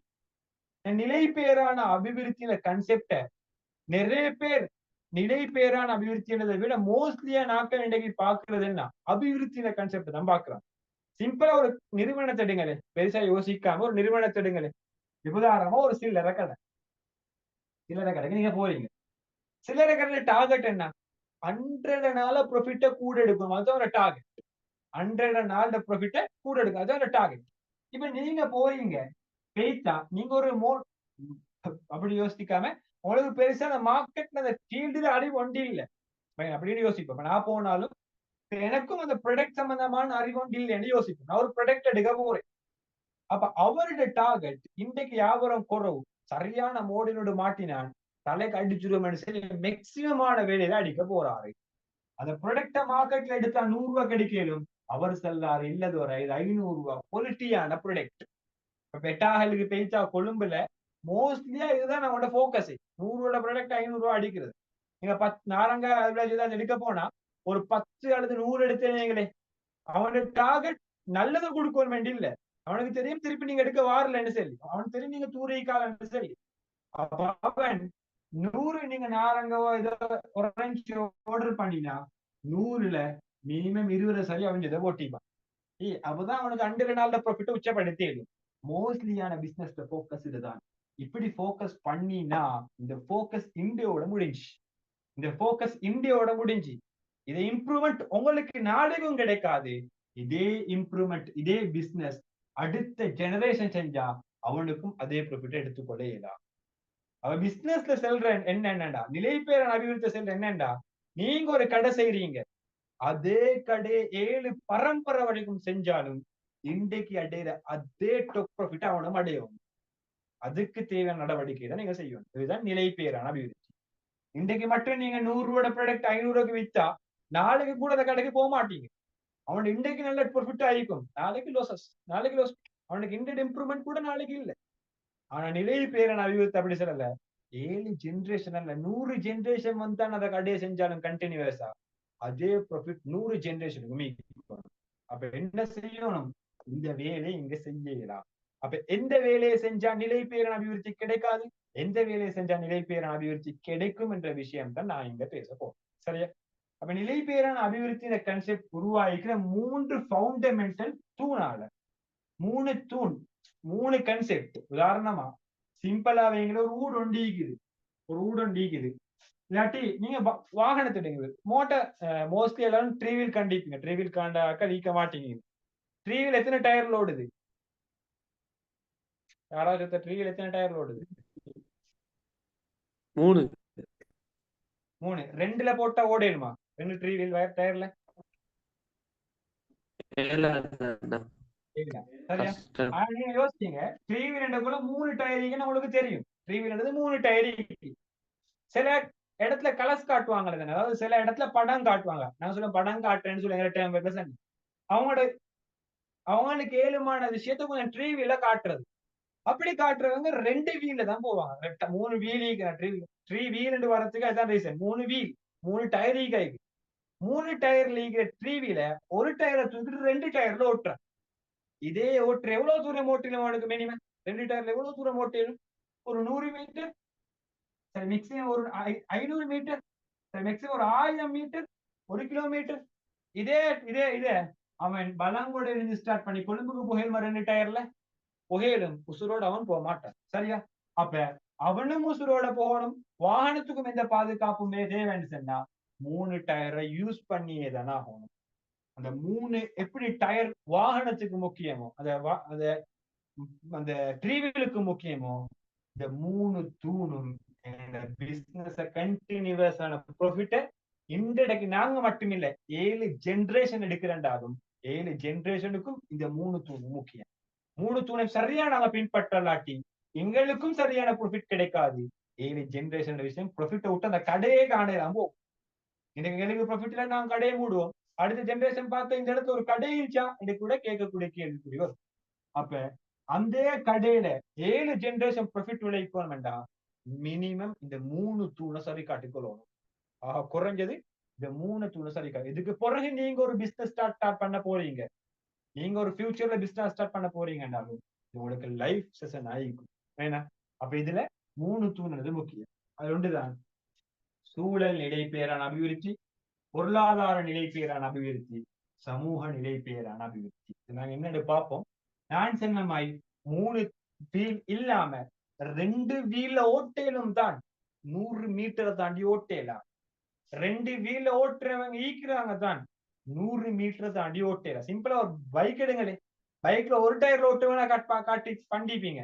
அதே ஒரு டயர்ல அவனுக்கு 100 கிலோமீட்டர் இல்ல 100 மீட்டர் ஓட்ட சொல்லுங்களே ஓட்டேலாம். 10 மீட்டர், 10 மீட்டர், 15 மீட்டர்ஸ் தான் போயிடும். 100 மீட்டர் போயிடலாம். ரெண்டு டயரும் 100 மீட்டர் ஓட்டுறா. சேம் தான் த்ரீ வீல் இருக்கும். 3 டயர் இங்க தான் த்ரீ வீல் போகும். அதே மாதிரி தான் இங்க மூணு டயர் ரெண்டு விஷயம் மாதிரி இங்க. இதுல நீங்க ரெண்டை பின்பற்றியோ ஒன்றை பின்பற்றியோ சக்சஸ் ஆகவே இல்லை. மூணும் மெயின். மூணை விட்டுட்டு எனக்கு இதெல்லாம் எல்லாம் செஞ்சுக்கோன்னு எனக்கு கஷ்டம், எனக்கு ரெண்டு தான் ஏழும், நான் ரெண்டு செய்யறேன்டா, கொஞ்சம் நாள்லயே உன பிசினஸ் மூட வேண்டி வரும். சரியா? மூணும் முக்கியமான விஷயம். அந்த பொருளாதார நிலை பேரான அபிவிருத்தினா என்னண்டா, இதுதான் பொருளாதார நிலை பேரான அபிவிருத்திக்கு சென்ற பேரு தான் நிலை பேரான அபிவிருத்தியே. சிம்பிளா நிலை பேரான அபிவிருத்தியும் பொருளாதார நிலை பேரான அபிவிருத்தி சொல்ற விஷயம் உண்டு. அதுல என்ன சொல்றான்டா, எங்களோட பொருளாதார தேவைகளை நிறைவேற்றிக் கொள்ளணும், அடுத்த ஜெனரேஷனுக்கு நிறைவேற்றுறது இந்த சந்தர்ப்பத்தை இல்லாம ஆக்காம. அப்ப அடுத்த வந்த நிலை பேராத சந்தர்ப்பத்தை இல்லாமக்கிற செயற்பாடுல உண்டுதான் இது. நான் சொன்ன மாதிரி லாபத்தை உச்சப்படுத்தி வைக்கிறது. எங்கட டார்கெட் என்ன, நாங்க ப்ராஃபிட் விளைச்சா ஓகே, எனக்கு இன்னைக்கு ப்ராஃபிட் கிடைச்சா நான் சந்தோஷமா இன்றைய நாள கழிக்கலும். சம்டைம் எனக்கு நாளைக்கும் அதே மாதிரி ப்ராஃபிட்டை கல்ல வேலை செஞ்சு உழைக்கலும். ஆனா அடுத்த ஜெனரேஷனுக்கு இதே ப்ராஃபிட் உழைக்கலுமா, இதே கம்பெனியை கொண்டு போயிடும் அடுத்த ஜெனரேஷனுக்கு கேட்கலாம். ஏன்னா மக்கள் இப்படி ப்ராஃபிட் உழைக்கிற அவங்களுக்கு விளங்கினானேண்டா இண்டையோட கடைக்கு வர மாட்டாங்க. அப்ப கஸ்டமரோட பேஸ் உடைஞ்சி அடுத்த ஜெனரேஷனுக்கு அந்த பிசினஸ் ஸ்டார்ட் பண்றதே அதே இடத்துல அதே ஒரு சில்லறை கடையை ஸ்டார்ட் பண்றது. சம்டைம் அவரு கடையை மூடிட்டு பேசி பாரு, அவரோட புள்ள அந்த கடையை அதே பேர்லயோ இல்லாட்டி அதே ஸ்டைல்லயோ ஸ்டார்ட் பண்ணினாலும் கூட சவால் வரும். அப்ப நாங்க அங்க சிம்பிள் அவரோட தேவையை நிறைவேற்றுறதுக்கு இல்ல, அவரோட ஆசையை நிறைவேற்றுறதுக்கு கூட நாங்க பேசிக்கான ஒரு ஐடியா விட்டுட்டு போகல. இப்ப இந்த பொருளாதார நிலைப்பேன் அபிவிருத்தி அதை சொல்லல, உன்னோட தேவை நிறைவேறணும் தான் பொருளாதாரம், வருமானத்தை டொப்பாக்கணும் தான், ப்ராஃபிட்டை டொப்பாக்கணும் தான் ஆக்கிக்கோ. ஆனா அடுத்த ஜெனரேஷன் இருக்கிற சந்தர்ப்பத்தை விட்டுடாது. இதுதான் அவனோட மெயின் பேசிக்.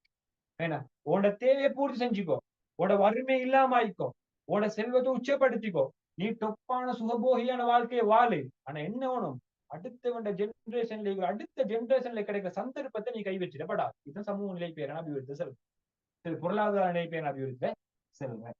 சேம் டைம் சூழல் நிலைப்பேறான அபிவிருத்தியில என்ன செல்றேன்டா, மனுஷன் எல்லாச்சும் என்ன தேவை, உதாரணமா ஒரு மனுஷனுக்கு என்ன அடிப்படை தேவை, உணவுன்ற விஷயம் தேவை, உடையின விஷயம் தேவை, அதே மாதிரி வீடுன்ற விஷயம் தேவை. இது மூணும் அடிப்படையான மனிதனுக்கு தேவை.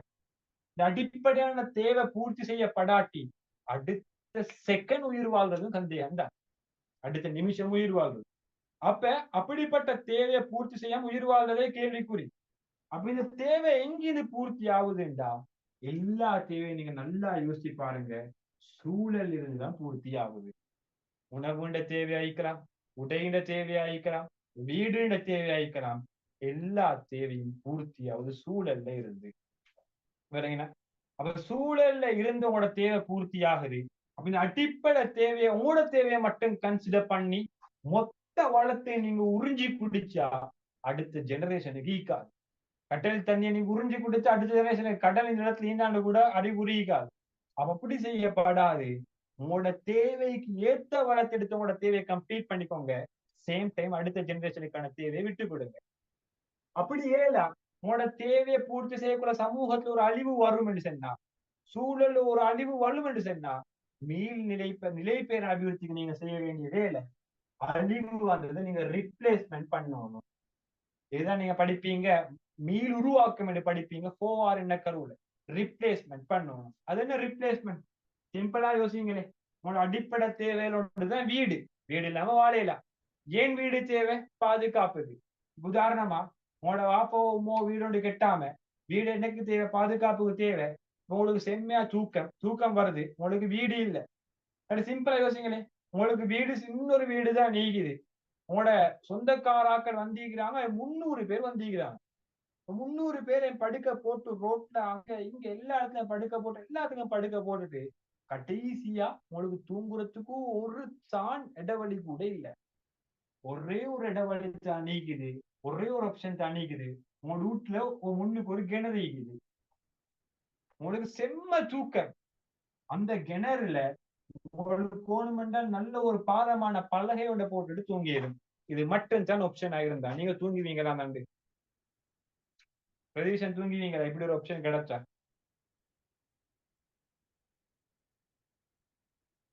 உங்களுக்கு தூக்கம் என்றது அத்தியாவசியம். கன்செப்ட் கிளியரா நான் சொன்னது? உங்களோட சின்னொரு வீட்டுக்கு 300 பேர் உங்களோட ரிலேஷன்ஷிப் வந்திருக்கிறாங்க. அவங்க எல்லாம் நைட் ஸ்டே பண்றாங்க. அப்ப அவங்க எல்லாத்தையும் இருப்பாட்டி இடம் பிடிச்சி படுக்க போட்டா கூட உங்களுக்கு செம்ம தூக்கம் வருது. தூக்கம் கண்ணை விட்டு இடம் இல்லை.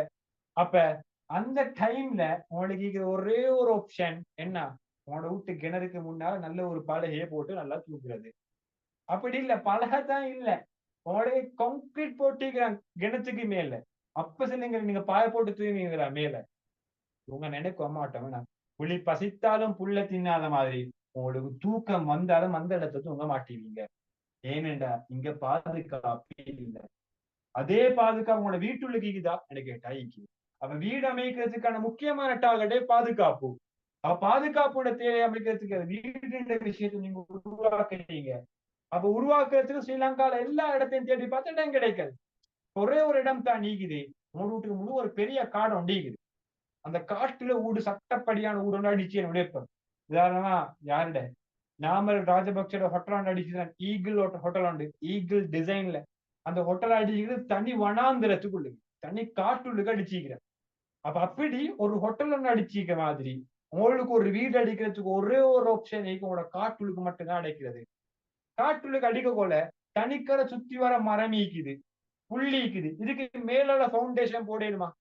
இதுக்கு மேலால செவர் எழுப்பேன்னு கேட்டா எல்லா மரத்தையும் வெட்டி சாச்சுதான் ஓணும். எல்லா புள்ளையும் வெட்டி அகற்றதான ஒண்ணு. அகற்றினாதான் உங்களுக்கு ஊடமைச்சு. அப்படி ஊடமைச்ச வேண்டிய ஏற்பட கொள்ள எல்லா மரத்தையும் நீங்க வெட்டிக்கிறீங்க, எல்லா புட்களையும் நீங்க வெட்டிக்கிறீங்க. இந்த வேலையை செஞ்சதுனால சமூகத்துல அடுத்த ஜெனரேஷன் உன்ட மரத்தால் அடைய வேண்டிய நன்மையை நீங்க சிம்பிளா ஒரு வீடு கட்டுறதால இல்லாம போச்சு. அப்ப இந்த வேலை நடக்குதுண்டா, இந்த வேலை இங்க நடக்குதுண்டா உங்களுக்கு அடுத்த ஜெனரேஷனுக்கு இருக்கக்கூடிய சின்ன ஒரு தேவை கூட உங்களுக்கு பூர்த்தி செய்யலாம். ஆனா அப்ப அவங்களுக்கு சின்ன ஒரு தேவை தான். சாதாரணமா மரத்தை வச்சு உங்களுக்கு பலகை எடுத்திக்கலாம் அடுத்த ஜெனரேஷன். அப்ப அடுத்த ஜெனரேஷன் நீங்க வீடு அமைக்கிறதால காட்டுற பேச்சு உங்களுக்கு என்ன இல்ல, அடுத்த ஜெனரேஷனுக்கு இங்க வரவில்லை. ஆனா உங்களுக்கு வேற ஆப்ஷனும் இல்ல. சிம்பிளா சொன்னமா இந்த கிணத்துக்கு மேல படுக்கிறத மாதிரி உங்களுக்கு வேற ஆப்ஷனும் இல்ல தூங்குறேன்னு சொன்னா. உங்களுக்கு வீடு அமைக்கிறா வேற இடமும் இல்லைண்டா உங்களுக்கு அதே இடத்துல அமைக்கலாம். ஆனா நிலைப்பேர் அபிவிருத்தி உருவாக்குறதுக்கு நீங்க செய்ய வேண்டிய ஒரே ஒரு வேலை ரீப்ளேஸ்மெண்ட் அல்லது ரீசைக்கிள். சரி, ரீப்ளேஸ்மெண்ட் நாங்க சொல்லுவோம் மீள் உருவாக்கம். சரியா, மீள் உருவாக்கம் வேண்டாம். நீங்க எத்தனை மரத்தை வெட்டினீங்களோ அத்தனை மரத்தை நீங்க இன்னொரு இடத்துல நாட்டுறது வேணும். அத்தனை மரத்தை இன்னொரு இடத்துல நாட்டுறது. அப்படி நாட்டினா நீங்க சமூகத்துல உங்களோட சமூக நிலை பேரான அபிவிருத்திக்கு தீங்கு இழைக்கல. சேம் டைம் உங்களோட என்ன சமூக நிலை பேரான அபிவிருத்தி இதுல என்னண்டா நல்ல ஒரு ஒழுக்கம் உள்ள ஒரு சமூகத்தை உருவாக்கணும். அதான் மெயின் டார்கெட் வேணும். ஒழுக்கம் உள்ள சமூகம் அப்படிலாட்டி வெற்றிகரமான ஒரு சமூகத்தை உருவாக்கணும். அதான் அவங்களோட மெயின் போக்கஸ். எவ்வளவு கெட்டு போனாலும் பிரச்சனை இல்லை, நல்ல ஒரு ஜெனரேஷனை உருவாக்கும். மெயினா இங்க டார்கெட் அப்படித்தானே.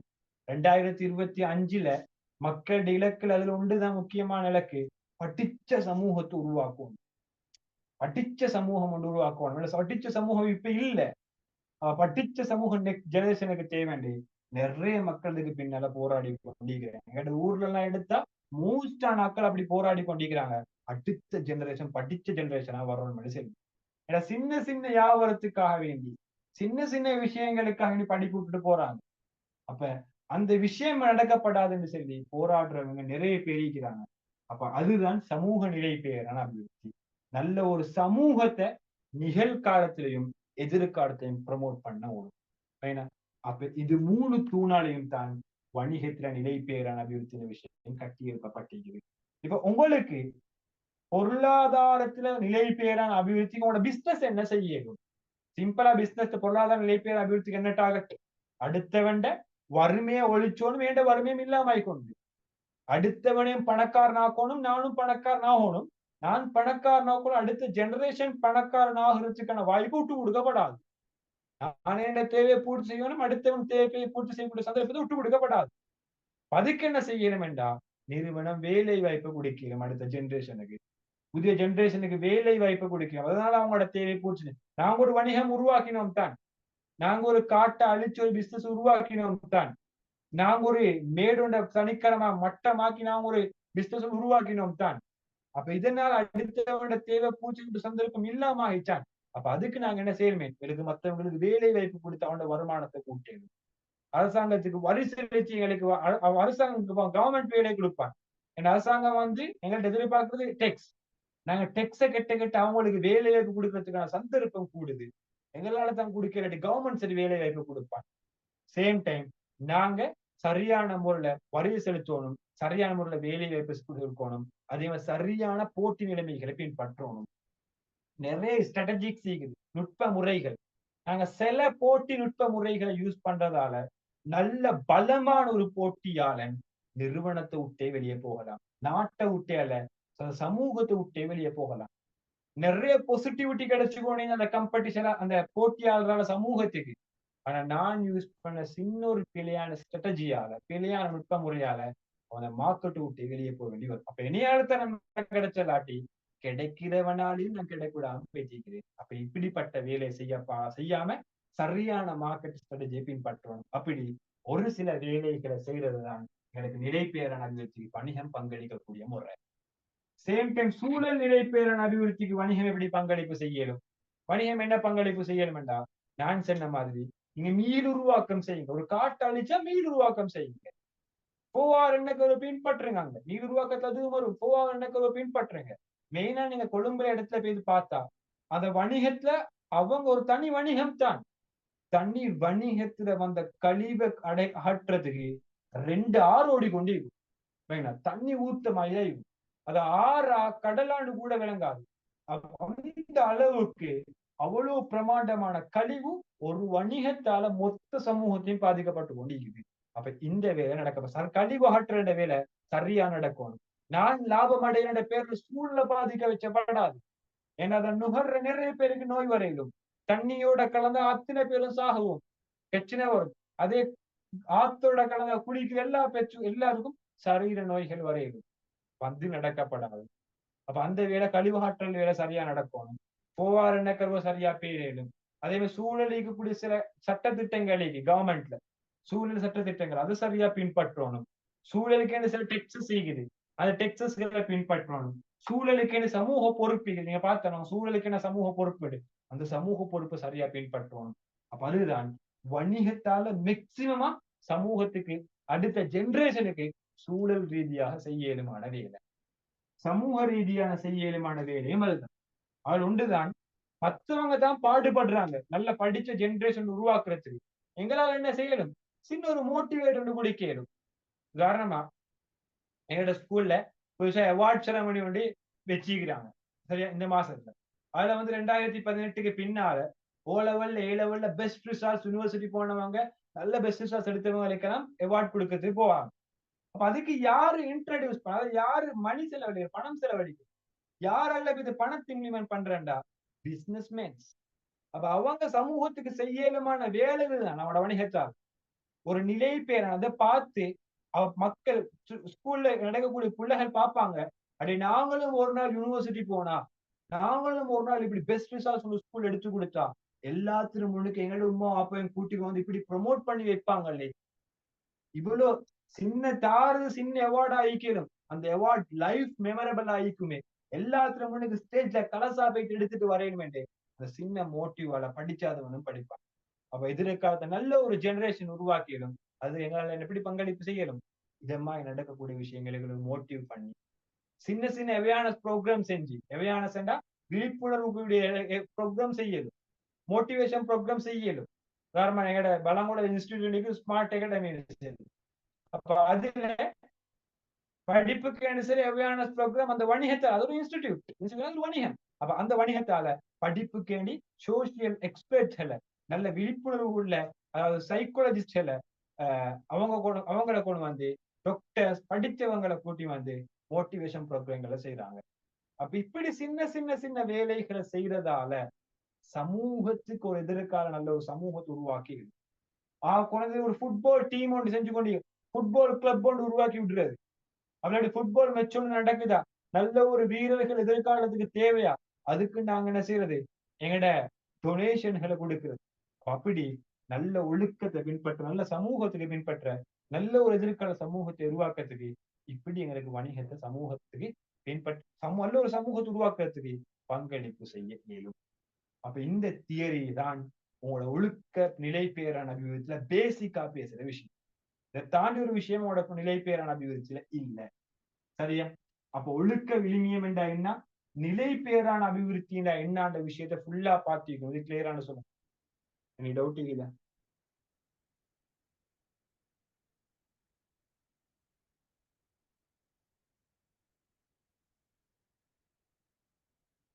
ஓகே, மொத்தவாங்க.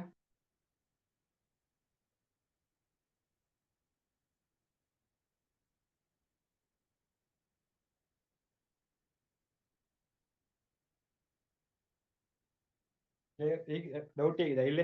உங்களோட கடைசி 2வது யூனிட்ல கடைசி தேர்ச்சி மட்டம் 4 நக்கல். அதை நாங்க சிம்பிளா பார்த்துட்டு இந்த கிளாஸ் முடிப்போம். அப்ப நாங்க 2வது தேர்ச்சி மட்டம் இவ்வளவு கம்ப்ளீட் பண்ணிக்கிறோம். சரியா? அப்ப ஒரு நாளைக்கு ஒரு தேர்ச்சி மட்டம் கம்ப்ளீட் பண்ணேலும் பிரச்சனை இல்லை. சரியா? சிம்பிளான விஷயம் தான் ஒரு நாளைக்கு ஒரு தேர்ச்சி மட்டம் கம்ப்ளீட் பண்றதுன்றது. அந்த விஷயத்தை வச்சு உங்களுக்கு எவ்வளவு நாலேஜ் போறன்றது மெயினான விஷயம் எல்லாத்தையும் நான் சொல்லி தந்தீங்க. அப்ப உங்களுக்கு அந்த விஷயம் கிளியரா ஆகிக்குதா, அதை வச்சு பேப்பர் செய்யணுமான விஷயத்த நாங்க பேப்பர் கிளாஸ் தான் பார்க்கணும். ஆனா உங்களோட வேலை என்னண்டா, அண்டைக்கு படித்த அந்த விஷயத்த அண்டையை பற்றி கிளியர் பண்ணி கொள்றது. ஏன்னா நாங்க இங்க உங்களோட நீங்க ஆல்ரெடி கிளாஸஸ் போறீங்கல்ல, ஓகே. அப்ப நாங்க ரிவிஷன் பண்ண கொள்ள செகண்ட் யூனிட் இன்றைக்கு முடிச்சு தேர்ட் யூனிட் நாளைக்கு முடிச்சேன்னு வச்சா உதாரணத்துக்கு, நீங்க செகண்ட் யூனிட் இன்றைக்கு படிக்காட்டி தேர்ட் யூனிட் உங்களோட என்ன இதுக்குள்ளுக்கு வரும், உங்களோட ஷெடியூலுக்கு வரும். ஷெடியூல் கூடினா 5 மாசத்துக்கு உங்களோட ரிசல்ட்ஸ் ரீச் பண்ண பெஸ்ட் ரிசல்ட்ஸ் ரீச் பண்ணணும்டா உங்களுக்கு ஸ்ட்ரெஸ் இல்ல அமைக்கும். ஸ்ட்ரெஸ் இல்ல அமைக்கிறதுக்கு அன்றைக்கு தந்த வேலையை அன்றைக்கு முடிச்சோம். சரி, அதுமே. அப்ப இன்றைக்கு நான் கடைசியா பார்க்க போற தியரி 4R என்ன சிம்பிளான விஷயம். 4R என்ன சொல்றேன்டா, ரீயூஸ். இது 4R எண்ண கரு முந்தி அறிமுகப்படுத்தப்பட்ட விஷயம். இன்னைக்கு 7R எண்ண கரு மீகி 7R எண்ண கரு கேட்க மாட்டேன், 4R எண்ண கரு தான் கேட்போம். கைட்ல தான் தம்பி ரீயூஸ், ரெடியூஸ், ரிசைக்கிள், ரிப்ளேஸ். சரியா? ரீயூஸ் என்ன மீள் பயன்பாடு. சில விஷயங்கள் நீக்கி எங்களுக்கு மறுவ பயன்படுத்த இயலாம் வேணும். அப்ப அப்படி மறுவ பயன்படுத்த இயலாத விஷயங்களை வணிகம் உற்பத்தி செய்யப்படாது வேணும். ஏன் உற்பத்தி செய்யப்படாது என்றா அது உற்பத்தி செய்யக்கொள்ளையோ நுகர்வு செய்யக்கொள்ளையோ என்ன வரலாம், கழிவுகள் வரலாம். நல்லா நினைச்சு கொள்ளணும். சமூகத்துக்கு கழிவுன்ற விஷயம் எட்டாவது எப்ப ஒன்று உற்பத்தி செய்யக்கொள்ள நுகர்வு செய்யக்கொள்ள. அப்ப அந்த கழிவுன்ற விஷயத்தை நாங்க மேனேஜ் பண்ற முறைதான் இந்த 4R எண்ணக்கம். கழிவு வரப்படுதாங்க, அதுதான் 4R எண்ணக்கம் விஷயமா தோற்றம் பெற்றிருக்கு. ஒன்று உற்பத்தி நாங்க சரி செய்யணும், நுகர்வு சரி செய்யணும். அப்ப சரி செஞ்சா இந்த கழிவுன்ற விஷயம் வராது. அதுல 4Rல ரியூஸ் முதலாவது மீள் பயன்பாடு. மறுவ பயன்படுத்தக்கூடிய ப்ராடக்டை உற்பத்தி செய்யணும். ஒரு தடவை 2 தடவை மட்டும் பயன்படுத்தக்கூடிய பொருட்கள் உற்பத்தி செய்யப்படாது. சிம்பிளா சொல்லுங்க, உங்களோட லைஃப்ல ஒரு தடவை மட்டும் யூஸ் பண்ணக்கூடிய ப்ராடக்ட் ஏதாச்சும் நுகர்ந்திருக்கிறீங்களா? அதாவது அடுத்த ஜெனரேஷனுக்கு இல்ல, அடுத்த ஆளு கூட யூஸ் பண்ண இயலாம் அப்படி ப்ராடக்ட் யாராச்சும்? குயிக்.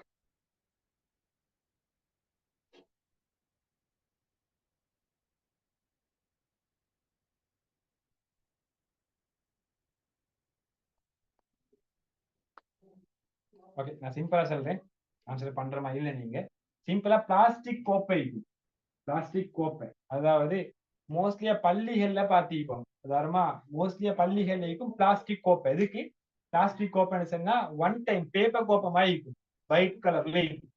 அது மோஸ்ட்லியா ஒரு டைம் தண்ணி வச்சலிக்க அது தண்ணி பிளாஸ்டிக் கோப்பை கோப்பட வடிவத்துல இருக்காது. ஒரு டிப் தான் அதுக்கு தண்ணி குடிச்சு யூஸ் பண்ணிடும் வேணும். மதஸ்தலங்கள் எல்லா இடத்தையும் மோஸ்ட்லியா இருக்கும் அது. அப்ப நாங்க அதை குடிச்சிட்டு திருப்பி வீச யூஸ் பண்ணே இல்லை. அதுல நாங்க சொல்லுவோம் ஒன் டைம் யூஸ் வேணா. அதே மாதிரி நீங்க நெஸ்கஃபி கம்பெனிகள் கொடுக்குற பிளாஸ்டிக் கோப்பை, அதே மாதிரி ஒரு கம்பெனி கொடுக்குற பிளாஸ்டிக் கோப்பை ஒன் டைம் யூஸ். அப்படி ஒன் டைம் யூஸ் ஆன ப்ராடக்ட் நீங்க யூஸ் பண்ணினா ஒரு கழிவு கூட. அதே நீங்க டெய்லி யூஸ் பண்ணக்கூடிய பிளாஸ்டிக் கோப்பையை கொடுக்காம ஒரு இரும்பு கோப்பையோட கொடுங்களே, ஒரு லைஃப் டைம் யூஸ் பண்ணுங்க. சம்டைம் பரம்பரை கூட யூஸ் பண்ணி. அப்ப அதால வரக்கூடிய கழிவு 10 வருஷத்துக்கு போறோம் ஒரு கோப்பை தமியும். ஆனா இதே நீங்க லைஃபுக்கு ஒரு நாளைக்கு ஒரு தடவைக்கு ஒரு கோப்பை 10 வருஷத்துக்கு யூஸ் பண்ணா எவ்வளவு கழிவு செய்யும். அப்ப கழிவை முகாமைத்துவத்துல முதலாவது ரீயூஸ், மறுபடி பயன்படுத்துற ப்ராடக்டை உற்பத்தி செய்யுங்க. ஒரு தடவை மட்டும் பயன்படுத்துற ப்ராடக்ட் உற்பத்தி செய்ய வேணும். சேம் டைம் ரெண்டாவது ரிடியூஸ், சில பொருட்கள விஷயங்களை பாவனையை குறைக்கும். சில சேம் மாதிரி இதே மாதிரி தான், அதே மாதிரி தான் சில பொருட்கள் உற்பத்தியை குறைச்சோம்னா பாவனையை குறைச்சோம். நான் சொன்ன மாதிரி ஒரு தடவை யூஸ் பண்ணக்கூடிய ப்ராடக்ட பாவனையை குறையுங்க. அப்படி சில பாவனையை குறைச்சக்கூடிய விஷயத்தையும் குறைச்சா கழிவை முகாமைத்துவம் படுத்திடும். அதுதான் ரிடியூஸ்ல சொல்லலாம். மூணாவது ரிசைக்கிள், மீள் சுழற்சி. நான் சொன்னேன் தானே ரிசைக்கிள், சரியா? ரிசைக்கிள் விஷயம் மீள் சுழற்சி, மறு உருவாக்குது. இல்லாம போனா திருப்பி எங்களை உருவாக்குது. காட்டை அழிச்சா மரமோட கொண்டு வந்து நாட்டுறது, அதுதான் ரிசைக்கிள். அப்படி எனக்கு மறுபடி உருவாக்கக்கூடிய வேலைகளை செய்யணும். ரிப்ளேஸ்மெண்ட் என்றாலும் சேம் அதே மாதிரி தான். எங்களுக்கு ரிப்ளேஸ்மெண்ட் மாற்றீடு செய்கிறது, இல்லாம ஈக்கக்கூடிய முறையை மாற்றிட்டு இன்னொரு முறையை செய்கிறது. உதாரணமா மீன் பிடிச்சா மீன் பிடிச்ச போல வரக்கூடிய வலைய, அதாவது மீன் பிடிச்ச போல சேம் டைம் நாங்க வலையை யூஸ் பண்ணா கழிவு உருவாகிறேன்டா இயந்திரங்களை யூஸ் பண்றது, அதுதான் ரிப்ளேஸ்மெண்ட். ஒரு ப்ரொடக்ஷன்ல ஒரு செயற்பாடு செஞ்சா கழிவு வரும் வேண்டாம், அதை கழிவு இல்லாம ஆக்குறதுக்கு இன்னொரு ப்ரொடக்ஷன் வேலைக்கு ரிப்ளேஸ்மெண்ட் பண்றோம். அதே வேலையை செய்யற இன்னொரு விஷயத்தை நாங்க பொறுத்துறது தான் ரிப்ளேஸ்மெண்ட் சொல்லுவோம். அப்ப ரீயூஸ், ரெடியூஸ், ரிசைக்கிள், ரிப்ளேஸ்மெண்ட் எல்லாமே எதை பேஸ் பண்ணிக்கும், கழிவை மேனேஜ் பண்றதை பேஸ் பண்ணி. ஓகே, அப்ப கழிவு முகாமைத்துவத்தை 4R என்ற விஷயம் முக்கியம். அப்ப இதுல இன்றைக்கு ஒழுக்க விழுமியம் நிலை பேரான அபிவிருத்தி 4R என்ற கான்செப்ட் பேசிக்கிறோம். ஃபைனலா சொல்லுங்க, இது எல்லாம் கிளியரா? கிளியரா ஒவ்வொருத்தரும் சொல்லிட்டு போங்க. இன்றைக்கு படித்த விஷயத்துல டோட்டலா எத்தனை பெர்சன்டேஜ் உங்களுக்கு கிளியர்? குயிக், இதுக்கான பேர் சொல்லியா?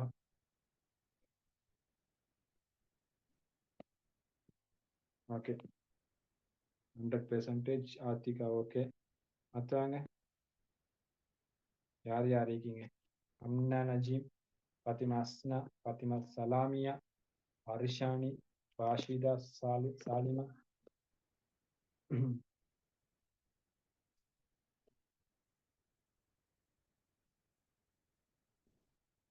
குயிக்கா சொல்லுங்க ஒருத்தர். ஓகே, அம்னா 95%. ஓகே,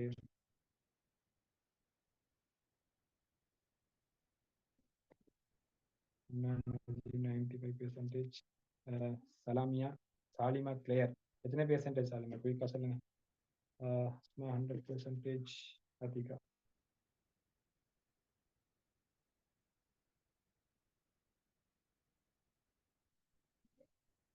ஓகே, ஹஸ்னா எத்தனை பெர்சன்டேஜ் கிளியர்? குயிக்கா சொல்லுங்க, லேட் ஆகுது எல்லாரும். ராஷிதா. ஓகே, 90. சதீஷன்.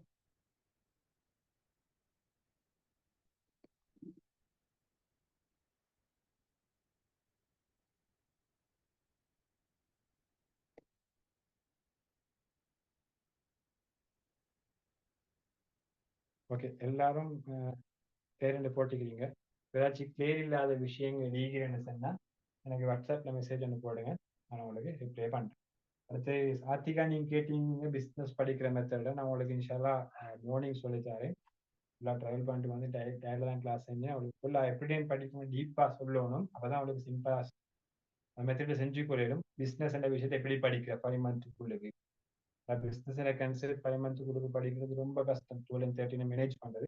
12 and 13 எப்படி 5 மந்த்துக்குள்ளுக்கு மேனேஜ் பண்ணி டொப்பான பிஸ்னஸ் லேவன் அடிக்கிறது அந்த விஷயத்தை எப்படி செய்ய வேண்டியது ஆர்த்திகா கேட்டா நான் அவருக்கு நான் அனுப்புறேன். மற்றவங்க 3 மனுஷனா கேளுங்க, நான் இன்ஷால்லா டைமிங்கிறேன்னு சொல்லித்தரேன். அப்ப இதோட நாங்கள் பைண்ட் அப் பண்ணுவோம். ரெக்கார்டிங்கை நான் இன்ஷால்லா யூடியூப்ல அப்லோட் பண்ணிட்டு உங்களுக்கு லிங்க் அனுப்புறேன். ஓகே, ஜஸாக்கல்லாஹ், தேங்க்யூ.